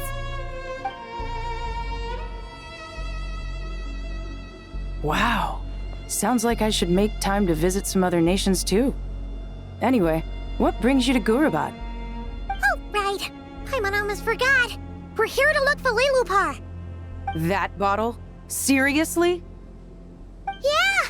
We need her power to calm the Jinn and stop the sandstorms. Here's hoping we actually manage to find her, after all the trouble we've been through. Surely, with everything's been going on in Gurabad, she must have woken up, right? Only one way to find out.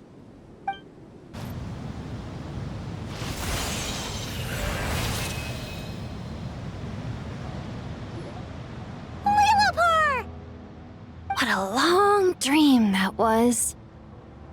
It's been a while, my master. Oh, and you're here too, little wildcat. The four of us back together again. Imagine that. In truth, it was at first. I was none too pleased when those miscreants barged in. But it did give me the chance to reunite with you, dear master, so I shall overlook their folly. After we last parted ways, I merged with the land beneath Gurabad to suppress the dark calamity stirring in the depths. It rekindled the flame of vengeance within the Jinn, depriving Gurabad of any hope of peace. I fought against it for a long, long time, until one day, I sensed a change in a foreign land to the west. Suddenly, the pitch-black abyss fell silent.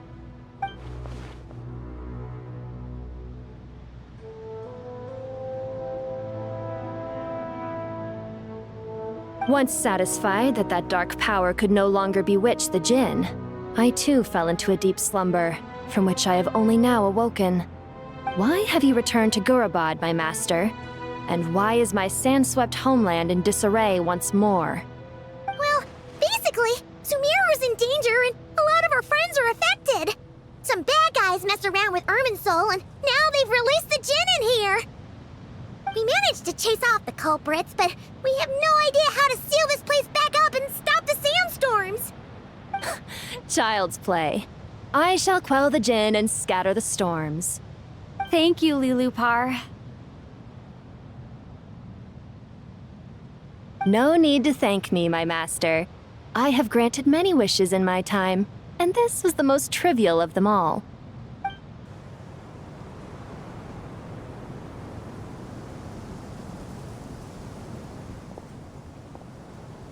The sandstorm's gone. The sun shines bright again. When I said that we'd meet again under a lovelier sun, this was exactly how I imagined it. Yay! Although, honestly, Paimon would love to hang out with you more, even if the weather sucked. Well, there shouldn't be any more Jinn breaking out, right? Are we okay to head back? Sounds good. You can introduce us to your other friends. Another adventure begins. Lovely.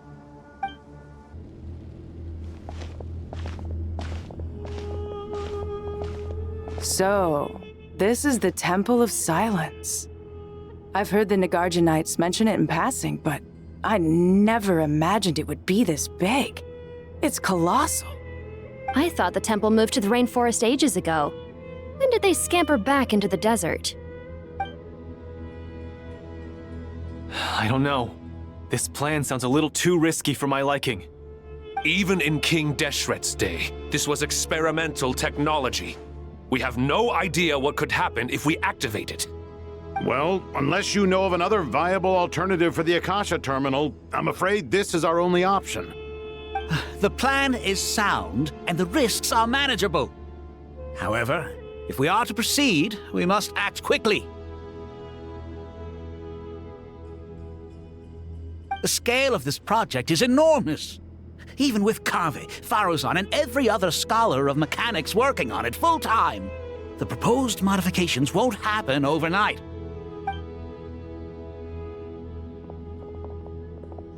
You're back. Everything all right? And who are they? Friends of yours? Pretty much everyone in the Temple of Silence is. This guy's Kaveh, and the one next to him is Alhaitham. Hello, I'm Jeht, and this is Liloupar. Oh, a famous name from the history books. Pleased to meet you. A friend of a friend is a friend of mine, as they say. Who's they? Huh? Do people not say that? Not in the desert. Friends you can trust, but friends of friends? Gotta keep an eye on them. Still, I do trust the Traveler's judgment. I'm sure you're good people. The sandstorms have calmed down. I take it the Gurabad problem is resolved? What did you find?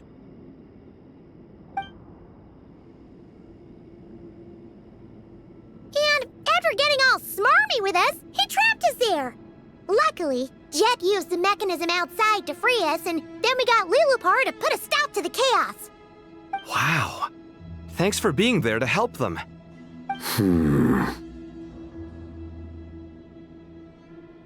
So, this mystery man openly admitted that he was merely a Harbinger subordinate. Yeah? Is there something weird about that?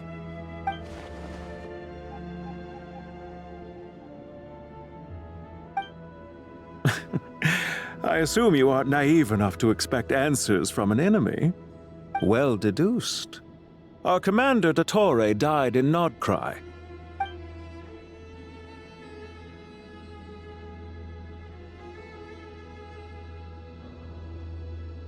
Are you wondering about his true identity? Or do you think there's a big conspiracy behind all this? I wouldn't go as far as to call it a conspiracy. Just the simple fact that having someone to shift the blame on tends to prove useful should trouble come knocking later. The most important thing for now is to solve the immediate problem.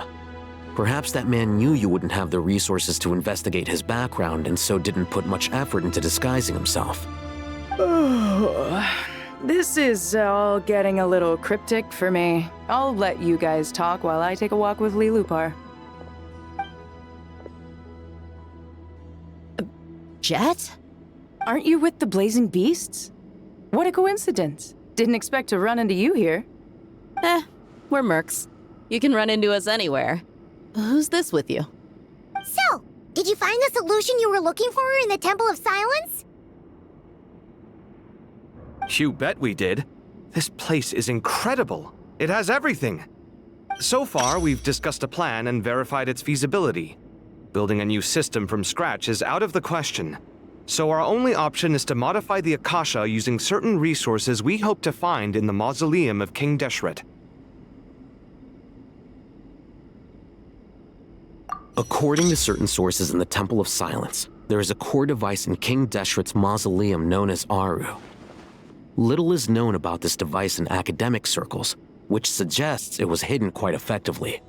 If these sources prove correct, the energy contained within Aaru may be sufficient to power our Akasha renovation plan. However, this raises difficult questions regarding technological integration. The Sages are still debating it. Yeah, but I'm sure they'll reach a compromise once they've argued it out. The people of the rainforest are always cautious when it comes to desert technology. But times of crisis like this leave us with little choice. Wait, Paimon has a question. Is this the same Aaru we've heard of before? It's sealed off, right? Some sort of prison where the Goat King, Ibis King, and Crocodile King are locked up. Well remembered. Yes, that's exactly right. According to our records, Aaru was the most brilliant creation King Deshret ever conceived of. Built by divine and mortal artisans working together. It was a miraculous accomplishment, and it lies hidden deep within the king's mausoleum to this day. That being said, what Aaru actually does and why it was built, those are deep secrets we are not privy to. Until recently, I wouldn't have been optimistic that the place even exists. The only reason I'm inclined to believe it now is because we heard it from the Ibis King Thoth himself at his temple. The tale of how the 3 retainers of Al-Akhmar were imprisoned in Aaru. Paimon totally gets that. When Paimon first heard about it, she thought it sounded pretty unbelievable too. Do you guys still remember that? The Ibis King told us they were trapped in Aaru and that they had to answer 3 questions to get out. I think I remember. What causes our rise and fall? What obliterates love and hate? And what determines truth and falsehood? Those were the 3 questions, right? Yeah. If only Nefer were here. She's dealt with the Ibis King before, so she might know more. Oh, Nefer's a friend we met in Nodcry. Nodcry? Funny. She showed up here earlier. Huh?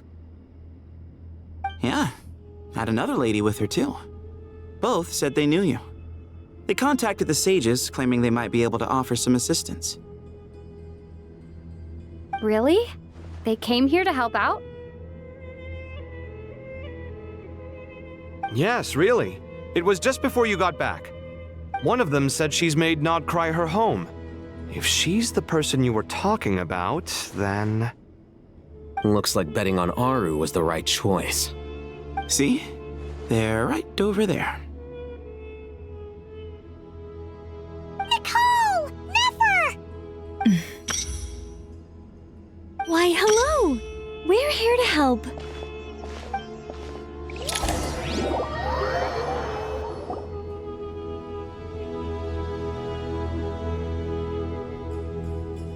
It's a good thing we left early. We almost got locked out. Locked out? What do you mean? Oh, you haven't heard?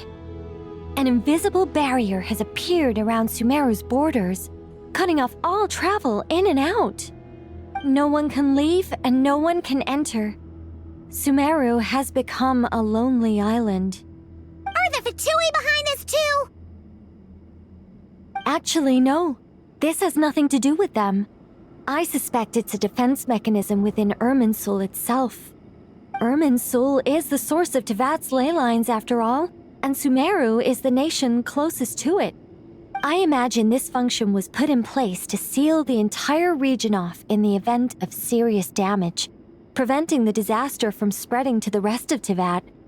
It may have been implemented long ago. But doesn't that mean that the people here won't be able to escape to other nations if the anomaly keeps spreading? Currently, that does appear to be the case, which is precisely why I am here. This is a critical moment for the world, and Sumeru is the eye of the storm. Paimon's surprised you managed to convince her to come back to Sumeru. Indeed. Even for someone of my wisdom and eloquence, this tested my skills to the limit. And why should it concern me that Sumeru's in trouble? Surely you don't think I still have feelings for that place? Judging by your tone, I suppose you don't. Sounds like you don't know much about my past. And here I thought you knew everything. All I know is that the Ibis King is the source of your power. He was quite a prominent moon envoy once upon a time, so I do know a thing or two about him. As for your past, I have ways to learn the full story if I wish to. But everyone has secrets they'd rather keep to themselves, wouldn't you say? I'm glad you see it that way, Miss Nicole. I've chosen to call Nod Cry home, which is why I did my part in its hour of need. That doesn't mean world savings become a habit with me. I have no particular desire to play hero in Sumeru, thank you. I understand. Human emotions do not appear and disappear without cause.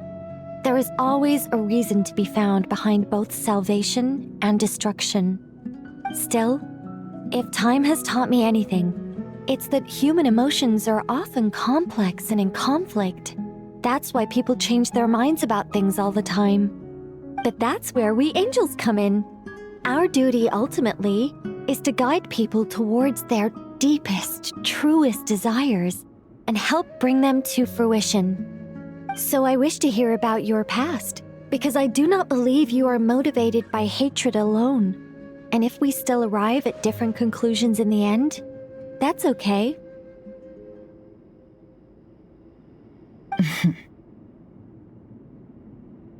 I refuse. Wait, what? But I set the atmosphere and everything. Isn't this supposed to be the moment when we finally open up to one another? Is it? Maybe I'm not so good at reading the atmosphere. You're right, Nicole. There's more to me than just hatred. Had it consumed me, I'd be left stuck in the past forever, never living in the present. But I don't think that your guidance can change my mind. The all-consuming sands, the bloodshed, both deserved and undeserved. Those old emotions cling to me like a shadow. Do you wish to shake them off? No. I hope to remember them forever. Those emotions and memories shaped me into the person I am today. They'll always be a part of me. In that case, would you like to hear my perspective, at least? Sure. It's not every day you get to hear an angel's opinion. A long, long time ago, when the angels still walked freely upon the earth, I found life tedious. Monotonous work, lukewarm relationships. Things weren't nearly as interesting as they are now. And yet, since the angels' demise, I have found myself missing those days on more than one occasion. Human emotions are often attached to a person, a place, or an object. When those things are gone, the memories quickly fade, and the emotions slip away along with them. If Sumeru were destroyed, both rainforest and desert would be no more. With the object of your hatred wiped from existence, it would not take long for the memories buried deep in your heart to slowly fade. Both love and hate are intense emotions, but they are nothing compared to the void left behind when they disappear. Most sophisticated, Miss Nicole. But anyone focused on the future could only ever applaud the destruction of the things they hate. Still, I'm a special case. Someone once told me that human memory is more selective than a Mora-hungry merchant choosing between customers. We all need a reality check once in a while, so we don't forget the truth. As much as I dislike Sumeru, this is no way for it to perish. All right, you win. I'll help you out a little, but I won't work for free. How much will you need? You're not gonna milk this for all it's worth, are you? What do you think? I'll be upfront with you. I don't have much more on me. If that's what you need, I could borrow some from Alice. Or perhaps I could pay in sculptures. The ones I carve are actually worth quite a lot. Just cover my travel expenses. Huh? Is that all? That's all. Given all the people I owe favors to, I can just about justify a trip to Sumeru. Yehoda! Here, boss! What do you need? I'm going back to Sumeru for a while. While I'm away, you'll be in charge of the curatorium. Me? I'm in charge? Whoa! Don't worry, boss. You can count on me! And that was how the ingenious Angel Nicole brought you the perfect person for the job in your hour of need. Hip hip hooray! That was far more detailed than necessary. Not lacking in embellishment either. I never thought I'd return. Especially not the desert. But life doesn't always go as planned, I suppose. What's Candace up to? I don't think I've seen her yet. She is still taking care of things in Aaru village. Should be joining us before too long.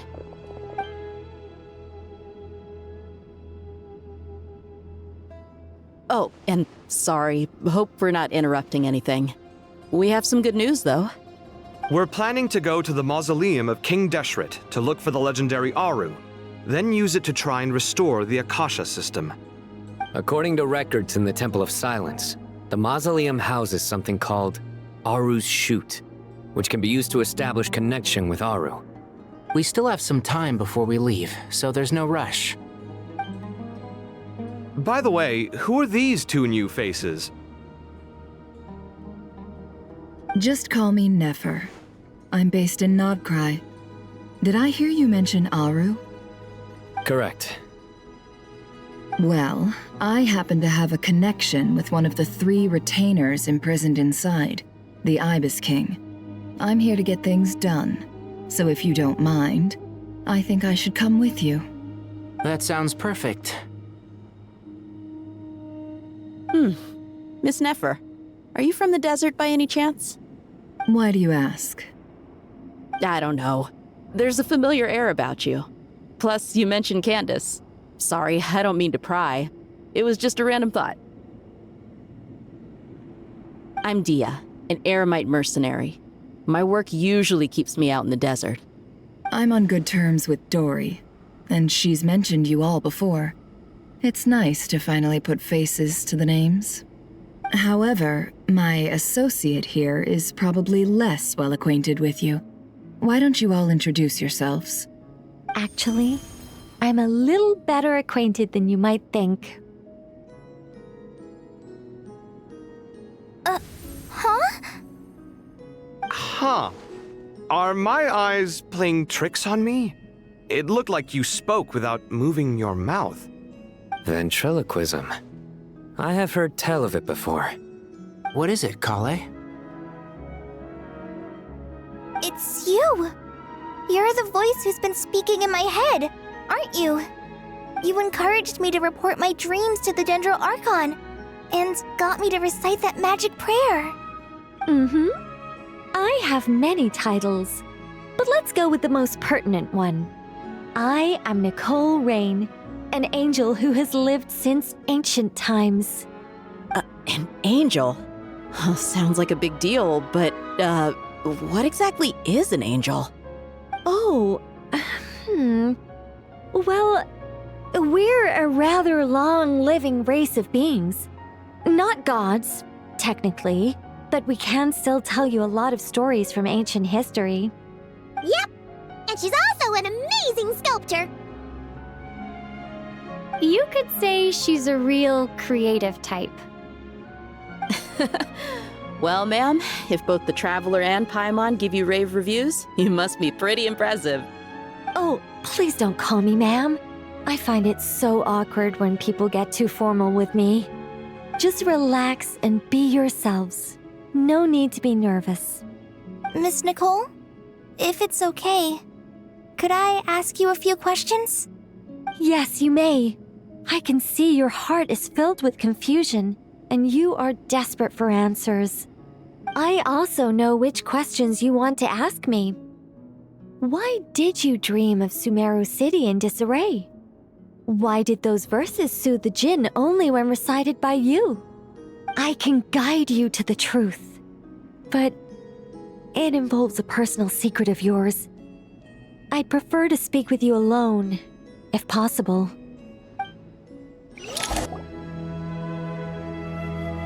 I thought we were going to speak alone. This is a lot more people than I was expecting. What's wrong with it?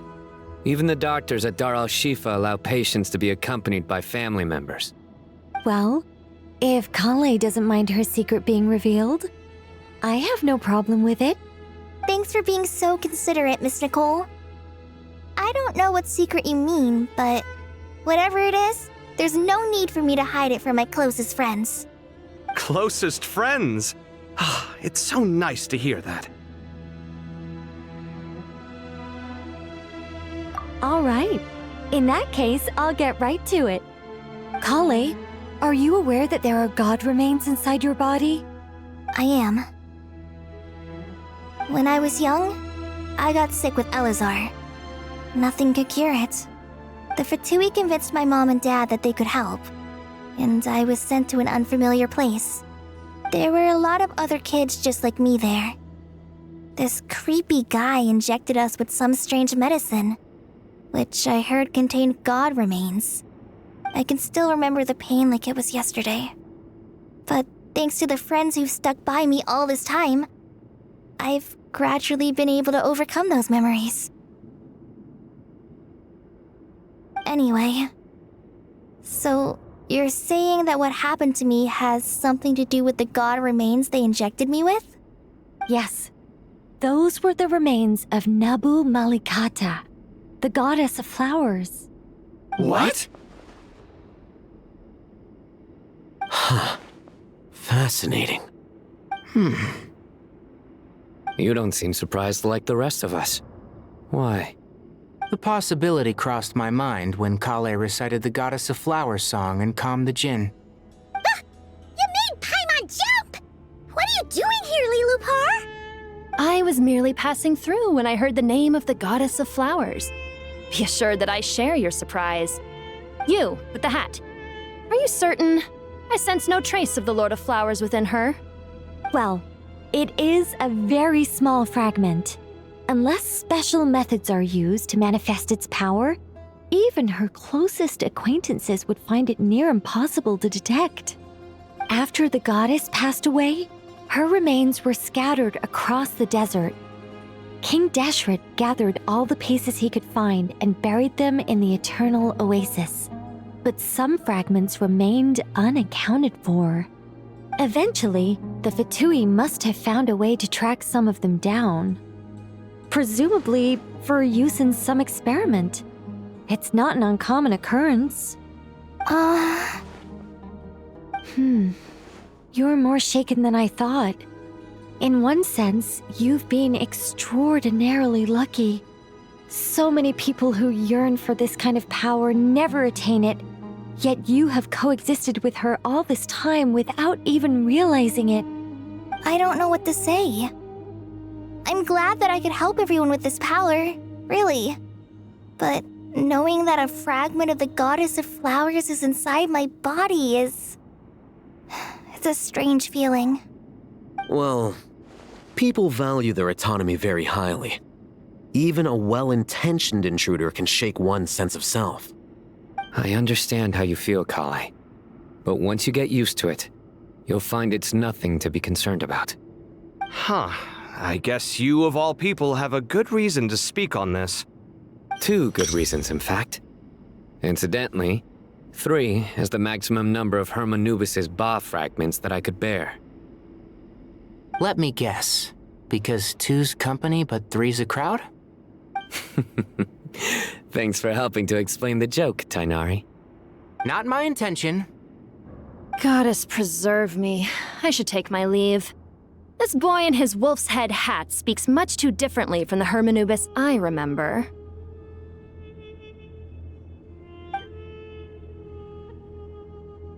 Collei, all I'm trying to say is, no matter how many Hermanubis fragments there are within me, you wouldn't think of me as Hermanubis. In the same way, you are simply you. Yeah, I know what you mean. So about that dream I had, was it a warning from the Goddess of Flowers? Yes. Just like me, she was an angel created by the primordial humans, born with the instinct to guide living beings. Though her body and soul have perished, her essence retains its natural instincts. Even her smallest remaining fragments would do their utmost to send you that warning. The Mother of Dreams? Lord of Flowers and Oases? She must have had a premonition. That is why she gave that dream to you. We won't let our efforts go to waste. But I still don't understand. Why me? Yes. Why indeed? You weren't the only one injected with god remains, but only in you have her fragments persisted. I suspect it may be because of the firm will you showed in the face of suffering. She was likely assimilated by that will. Of course, this doesn't mean you have to shoulder any extra responsibility. As this young man said, you are who you are, and that will not change. All right, any further questions from the family members of the patient? If not, we should head to the mausoleum of King Deshret. Let's move out. Time to put our plan into action. We all hope it'll work. But will we really be able to open Aaru?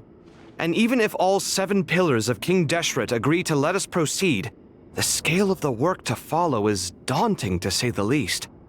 Haven't you handled other big projects before? I mean, the biggest project I've worked on to date is probably the Palace of Alcazarzaray, I guess? But this is orders of magnitude beyond that. It's a total nightmare. Look on the bright side. At least this time you're actually here when Sumeru needs you most. You won't have to come asking me for details after the fact. Mock me all you want. But now that I'm here, things will be resolved far more quickly and smoothly than last time. Kave's self-doubt disappeared in an instant. Like magic. Well, this confidence is most gladdening. Now, go and pack your things. We'll head to the mausoleum as soon as you're ready. Oh, Miss Nicole. I heard you're a very talented sculptor. Is that true? Oh, I don't know. I wouldn't want to blow my own trumpet. Honestly, even though Ksharoar is best known for its focus on mechanics, plenty of Ksharoar scholars are quite serious about sculpting as a hobby. So if they rate your work, that's enough for us. We just have to take a look. Who's we? Myself and a few other scholars. Kashif, Daneshvar, come take a look. Oh, well, if you insist, I suppose there's no harm in showing you.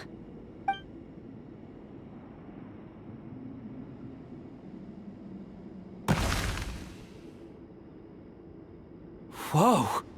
Where did that come from? Look at the level of detail. It's so lifelike. The squirrel descends from the heavens like a champion, and the earth trembles beneath its feet. What do you think? Striking, isn't it? Kaveh? Kaveh, come here for a sec. Oh, and Madame Faruzan, didn't you used to study in our darshan? Come take a look. All right, but hang on a moment. I have to finish reviewing this proposal first. You called? What is it, youngster?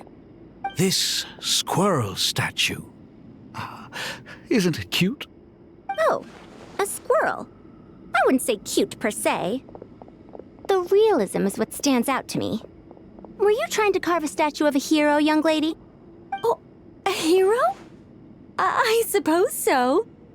Actually, I didn't really have a specific theme in mind. I just started working on it, and this is how it turned out. I see. Well, do you tend to read novels about heroes in your spare time? As a matter of fact, I do quite enjoy those. Everyone loves a good tale of daring do, right? Then perhaps this statue represents the heroic tale you long to see deep down inside. Also on the subject of heroism, I feel that if the subject posed with a finger raised towards the heavens, it would lend a greater gravitas to the overall image. I'm sure some would call it cliché or old-fashioned, but not me. I think it would be a perfect fit. It has a certain classical beauty about it. Kaveh! Sorry, Madame Faruzan, I'm a little busy right now. Don't wait up for me. What a pity. That young man has excellent aesthetic tastes. I was hoping to ask him for his opinion. What a genius idea! Why didn't I think of that? Classical beauty is a great direction to explore. That's it. Once I get back, I'm going to sculpt a heroic squirrel pointing its finger towards the sky. Precisely. A declaration of victory. You understand my vision. Then place the two statues face to face. Yes! That's exactly what I was thinking. It'll be a masterpiece. Miss... I'm sorry. I didn't catch your name. Just call me Nicole. Madame Faruzan? Was it? What? Oh, no. That wouldn't be right. Why ever not? Madam is a state of mind cultivated from within. Anyone may call me Madam if they so desire. My dear Miss Nicole, once we make it through these trying times, should we have the pleasure of meeting again, I shall look forward to seeing your new work. In this day of age, it's rare to find people with an appreciation for classical aesthetics. Meeting you was truly a pleasant surprise. Honestly, I feel the same way. It's been a long time since I met anyone interested in this style of statue. Clearly, they don't call you Madam for nothing. Also, I have to say, you're a very good judge of character. Because when I think about it, I really am someone who likes stories about heroes. That must be why I've quietly kept watch over generation after generation of them. Sorry, keeping watch over heroes? What exactly do you do for a living? Oh, never mind that. Let's not tell Madame Faruzan about Miss Nicole's true identity for now. Good idea. let's limit the conversation to aesthetics. Paimon, thanks again for your notes. I'm done copying them, so here you go. You're welcome. Just let Paimon know if you ever need help again.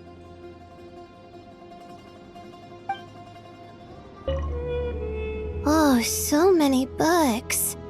More than I could ever read in my life. But I've learned a lot that the textbooks could never teach me. I never realized that people in the distant past thought about some of the same questions we ponder today. What's wrong? You look a little depressed.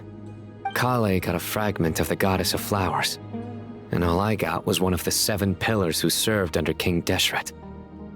I lost out, didn't I? That's what you're upset about? You're such a child. Good to finally meet you in the flesh. It's a little surreal seeing you here after exchanging letters for so long. In my head, the boss of the Curatorium of Secrets didn't look so young. Sounds like you have some history then? Any budding mercenary group needs a steady supply of intel. They, in turn, can prove an exceptional source of the same. The Curatorium of Secrets is happy to cooperate with friends from all over the world. If you're interested, you'd be very welcome to join our network too, Miss Dehya. Can't say no to a solid partnership, especially out here in the desert. Having intel can mean the difference between life and death. But cooperation's built on mutual trust, and there isn't much contact between the desert and Nodcry. So I'm guessing you reached out to Jeht first, Miss Nefer? What's behind your interest in the desert? Nostalgia? Or is there someone you're looking to take care of? Let's put all our cards on the table first. Things will go more smoothly that way. I like your style, Flame Mane. Actually, I had this same discussion with Jeht before we started working together. To be clear, I have no intention of using you for any ulterior motives, and I have no enemies in the desert as things stand now. Were that to change, I wouldn't drag outsiders into a conflict that doesn't concern them. There's no point in doing certain things if you don't do them yourself. Wouldn't you agree? Well said. Taking responsibility for one's own affairs is the way of the desert folk. Huh. It's like you're one of us. You sure that's a compliment? Absolutely. I'll take it. Perhaps we can discuss our cooperation in more detail now? Sure. I love working with no-nonsense people. And you certainly fit that description. I look forward to a fruitful partnership. As do I, my friends.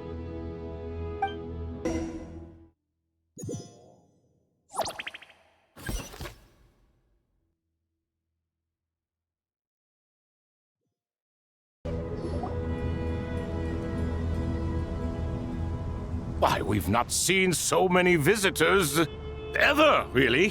What is this place now, a tourist attraction? Ah, closer inspection reveals many familiar faces. To what do we dusty old fellows owe the honor? Surely you're not just here to chat. You surmise correctly. We are here to carry out a rather enormous project. Ho, enormous, you say? How large, then? Larger than the gaping void in our lives? Why, you've even put a smile on Goatee and Crocco's faces. All this activity is making for quite the special day.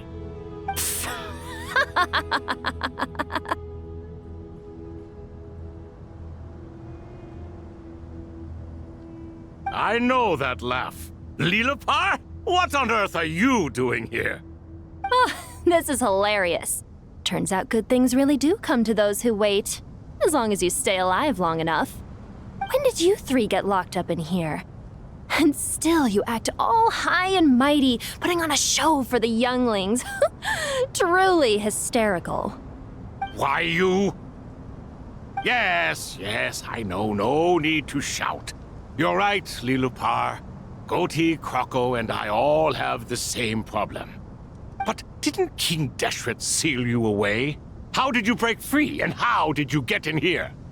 Who knows? Perhaps you can ask my master one day, should you ever get the chance. Behold, the executioners of old. Some have turned into fragments residing in human bodies, and others are imprisoned eternally, leaving not a single shard behind. It's almost tragic, watching lowly prisoners like you act all self-important. Curiosity gnaws at you, doesn't it? Your interest in the outside world threatens to burst you at the seams. I'm starting to take a liking to this magic bottle lady. Time is of the essence. Let's get down to business. We come to you, O three ancient lords, to request your assistance on behalf of the Akedimiya. If we can help you regain your freedom, then please consider lending us your aid. As for precisely what we need your help with, it's a long story. So, to demonstrate our sincerity, we are prepared to first resolve the problems that plague the three of you. All right, stop arguing, Croco. And Goatee, don't you start. What's the harm in letting her speak? It's not worth getting so angry about. Forget about her. The three questions are the crucial thing here. But do you really have a way to answer them? You once answered the final question, Nefer, but the seal did not open. Unless, with the passage of time, you have found a new answer? You could say so. When you first asked me what determines truth and falsehood, my answer was a liar's soul. Liars are the best at seeing through the falsehoods of the world. But if you want them to tell you the truth, you have to reach their soul. I think that makes sense. I found it quite compelling myself, and I told Nefer so. Unfortunately, it brought us no closer to liberation. Well, that's simply because it was my answer, not the one King Deshret was looking for. Can you guess which answer Al-Ahmar wanted then? Time. And that's not only the answer to the final question, it's the answer to all three of them. All things wax and wane with the passage of time. Love and hate eventually fade into nothing. Current affairs are always fraught with conflict and controversy. Only time can distinguish between right and wrong. You once described King Deshret as a proud man. I'd say that the prouder someone is, the more inclined they are to believe that only time is qualified to be their judge. Time. Well. Indeed. Perhaps in building Aaru, our king was in fact attempting to reverse time, to bring love and hate, right and wrong, the rise and fall of all things back to their point of origin.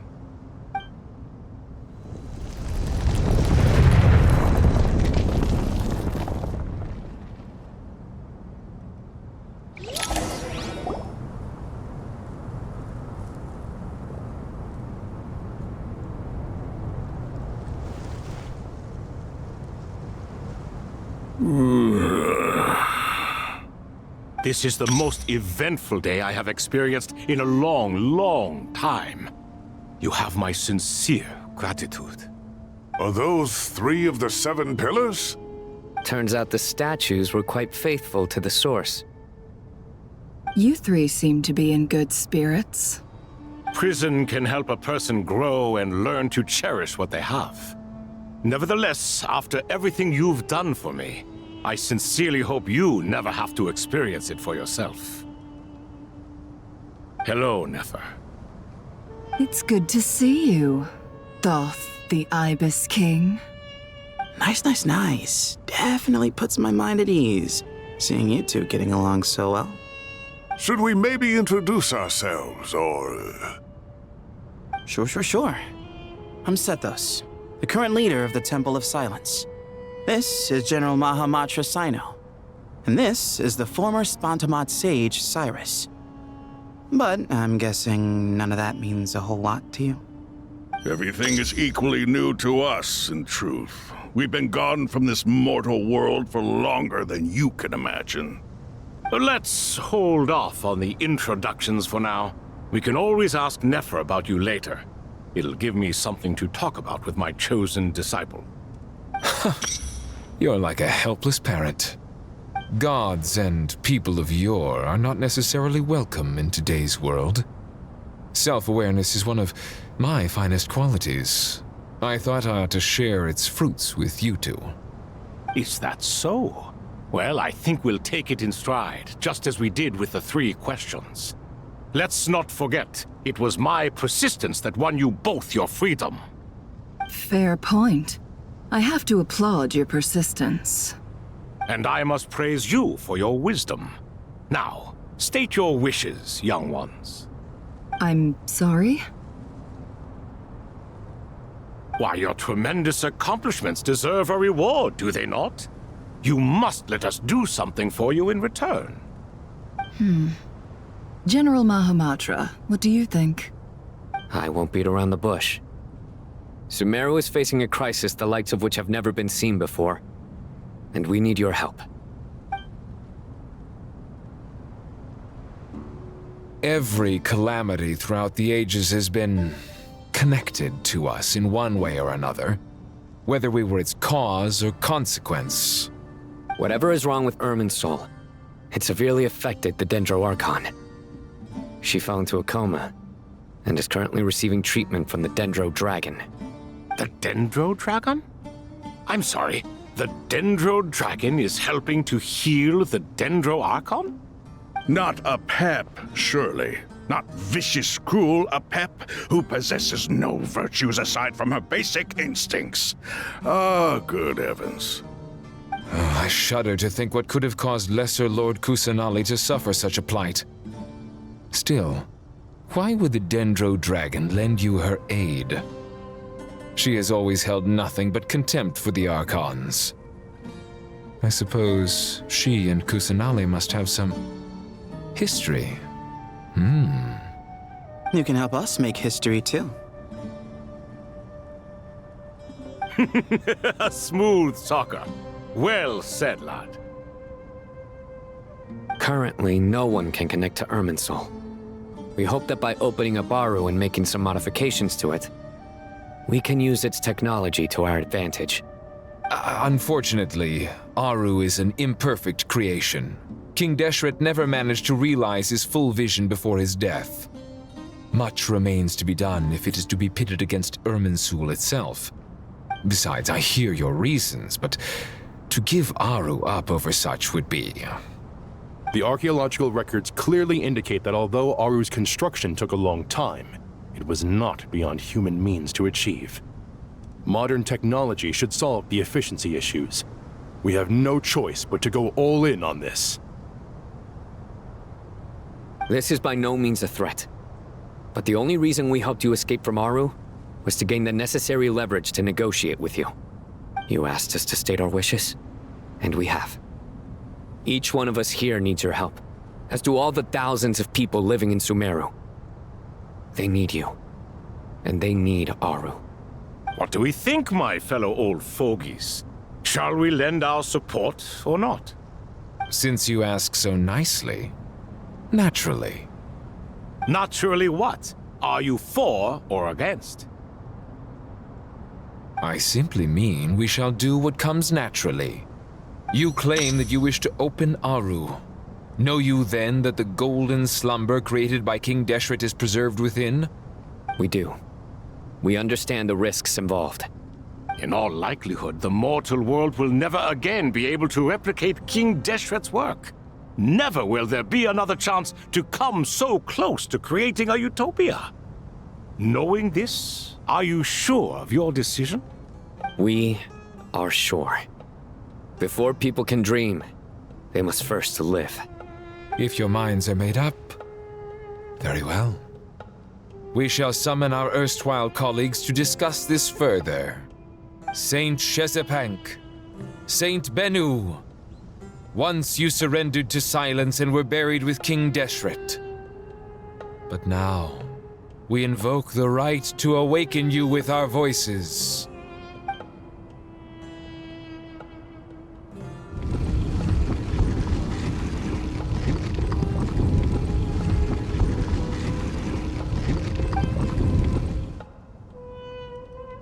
Saint Binu, responding to your call.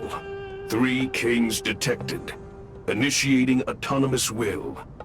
Saint Shezbank, responding to your call. 3 kings detected. Initiating autonomous will. Ah, Lord Heryshaf. What a long time it has been. I trust you are keeping well. Then your trust in my well-being has long outlived your physical body. You have always opened with that same phrase, in life, death, and now even beyond. Al-Akhmar is long gone. What is the reason for this meeting? You're awake? Good. We are voting on whether to give the people of present-day Sumeru access to Aaru and permit them to perform technological renovations. You have the right to support or oppose the motion. Aaru is the pride of Al-Akhmar. Opening Aaru requires the unanimous consent of the 7 pillars. I hope you have a convincing reason to present to us. Sumeru is currently in the midst of a major calamity. Let us not forget that while Al-Akhmar was a stern ruler, he was also a teacher of wisdom. A god without his people shall cease to exist, and King Deshret's greatest wish was to provide protection for his people. Let us then honor our God King's wishes as we consider our decision. I do not mean to mock these proceedings, but what is the point of a unanimous vote when we know that the last of the 7 pillars, the Dendro Dragon Apep, will never communicate with us? This will no doubt surprise your mechanical mind, and I have no intention of trying to persuade you it is true. But Apep is, in fact, healing the Dendro Archon as we speak. Huh? Can someone attest to this? Do we have any proof? I ask the 3 kings. Can any of you vouch for the truth of this claim? Naturally, the Ibis King, Thoth. What? It was Thoth's disciples who revealed the truth to us. We need not debate its veracity. Simply let Thoth bear accountability. That way the rest of us may have a clear conscience. Heryshaf, you diabolical fiend! I awakened our former colleagues for you, supported your opinion, and backed your decision. What sort of fiend would do that? I miss the days when Hermanubis was still around. At times like this, he would offer to take accountability. What are you trying to say? Is my word worth less to you than Hermanubis's? Hypocrite though you are, Lord Thoth, you are humorous in equal measure. How could we bear not to associate with a character such as you? I, Saint Shezbank, approve the Goat King's proposal. Since King Deshret is no more, we shall receive no reprimand for acting beyond our remit. Nevertheless, I sincerely hope that those before us understand the significance of what they intend to do. Remember, the moment that Aaru is liberated, the myriad souls residing within the Golden Slumber will return to the ley lines. And once the ley lines flow again, these souls shall in turn be received by Irminsul. To take this step is to bring the perfect afterlife created by our king to a permanent end. We understand that well, and we have decided to proceed regardless. Furthermore, the contemporary human perspective would contend that confining souls in this way is no act of benevolence. The deceased have a right to rest in peace. King Deshret's creation is clearly a place of rest and peace. It is just that many do not see it this way. But no matter. Saint Binu approves. Hermanubis' representative and the Dendro Dragon Apep made their choice ahead of time, while the Goat King, Ibis King, and Crocodile King have also granted permission to liberate Aaru.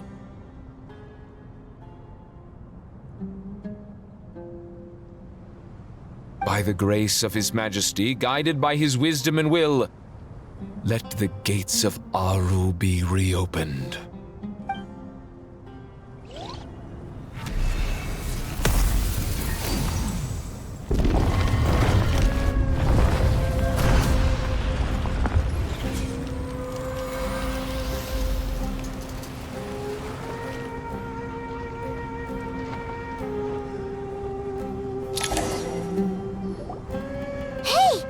Look at that!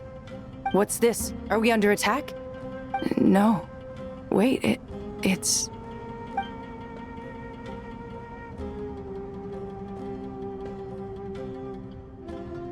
Here you are.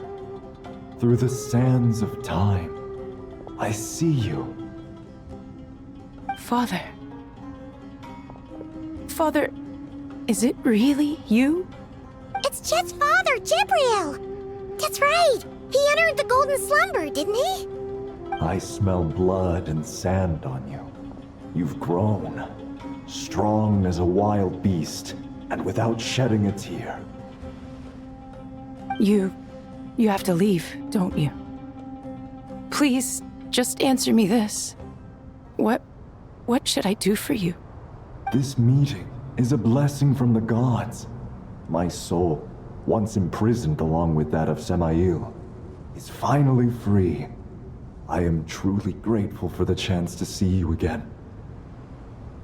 That the dead should meet the living is itself a miracle. One brief, precious moment is enough. Enough to set my heart at ease. Do not weep for me, Jet. I know you will accomplish many great things in your life. You will go further and climb higher than I ever did. All I ask is that you take good care of yourself.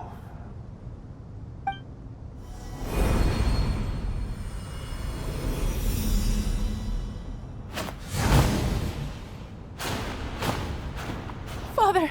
Father! Father. Hey, Jet.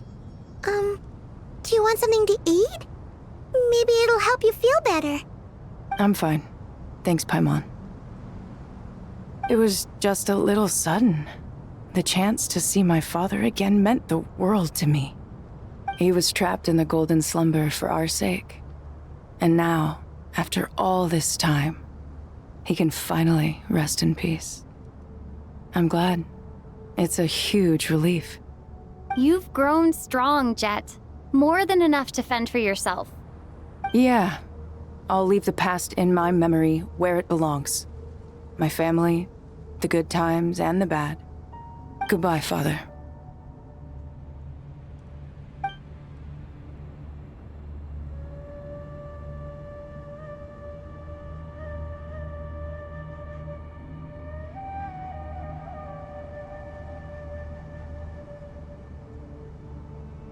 Ah, me, what a touching reunion that was. It seems we did a good deed today.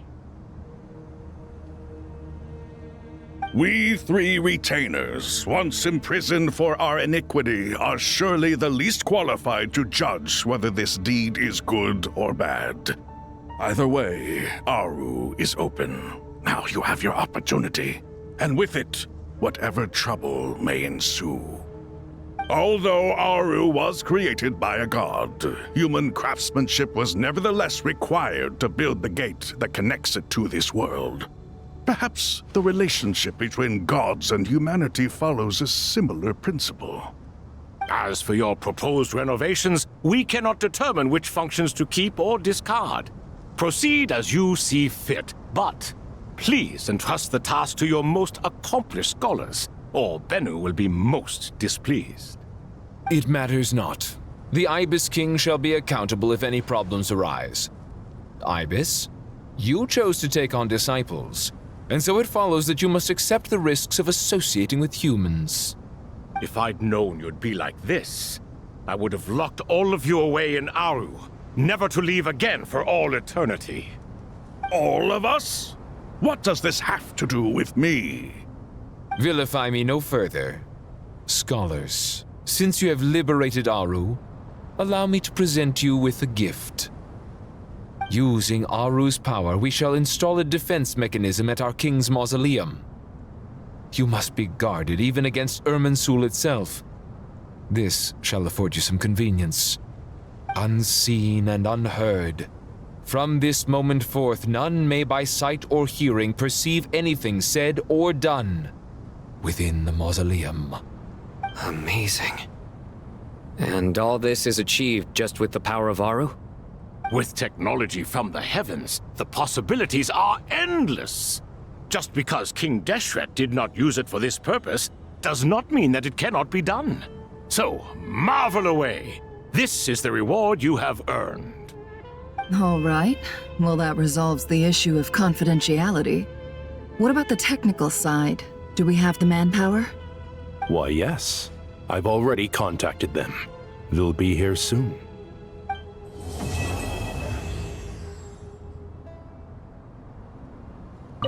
Ah, fresh air. A wondrous feeling. Naturally. I have a sudden urge to stretch my legs. Can anyone recommend a suitable leisure activity? I might have had some recommendations for you were this the past, but here and now, for someone who has just left prison, there could be no greater joy than simply being outside of it at last. I could not agree more. As I thought, the so-called 7 pillars of King Deshret are as underwhelming as ever. What do you mean? Not a fan of the boys' club? As men, as individuals, and even as gods, they are entirely undeserving of my attention. Al-Akhmar once commanded me to select a king from among the people, so naturally my eyes will open only for one who is worthy. Ugh. Can we talk about something else? It all sounds pretty complicated, and I haven't read that many storybooks. You think this is a mere story? Well, many would also say that the journey you shared with your father is not but a tale. My life, your life, they are nothing but stories. Little girl, it appears that you really have grown. In the past, you would have flown into a blind rage at my words, but now you are unperturbed. Oh, it's nothing. I just feel like you're right. Getting all pissed at someone for telling the truth is pointless. It only makes me look petty. This alone is proof enough of your growth. You're doing well, my dear girl. You're becoming ever stronger. Strong enough to defend the people and things you hold dear. You think so? I hope you're right. You must be Sethos, the successor to the Temple of Silence. Hello. Yep, that's me. Nefer, right? That's what I heard the others calling you. Judging by your outfit, I'm guessing you come from the desert too? That's right. Started off in the desert, went to the rainforest, then went from there to Nodcry, where I work as an intel broker. Huh. Well, this is interesting. You don't seem to talk about yourself all that much. Yet here you are, volunteering your life story to me. However abridged. Maybe I'm looking to make some new friends. I like making friends too. I'm easier to talk to than Cyno and a little more streetwise than Tighnari. Which is why you came over this way, giving me the chance to strike up a conversation with you. Was I that obvious? I think you did fine. You were mindful of my attitude and hoped to lure me in through sentiment. Lure you in isn't exactly how I'd put it. I see it more as an invitation. An invitation to what? To put down your luggage. Lay down your burdens. To return to your homeland. And be truly welcome in the place you once felt so estranged from. You're a more interesting heir to Bamun than I was expecting. Since you're familiar with my grandfather, I'll assume you're aware of our situation. I'd like to make friends with you. And I think you'd be a great asset to us. Not to mention the power you and I both hold. Originally belonged to the same organization. Aha, there we go. Now we're getting somewhere. Do you hear that? Sounds like your teacher is scolding mine. Huh. Classic. Did you see her? She's a former Vahumana student who dropped out of the Akedimiya and went to Nodcry to work as an intel broker. There's more to her than meets the eye. How can you tell? Do the Matra have information on her? Some, but nothing telling. I'm basing it on the fact that she seems to be an expert liar. She can fool many with her words. A sixth sense for liars after investigating so many of them, I take it? Yep. What about you? What do you make of her? A little earlier, in the corner, I noticed she gave some supplies to Jeht and had her deliver them to the main group. She's meticulous and highly observant. Besides, what was it you said? Making it to the top is no easy feat in any profession. Anyone who's at the top of their game has to have some sort of edge over others.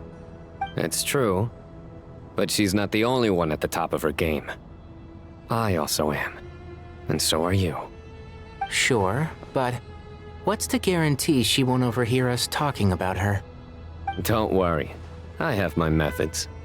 Sethos is distracting her. Ah, I see.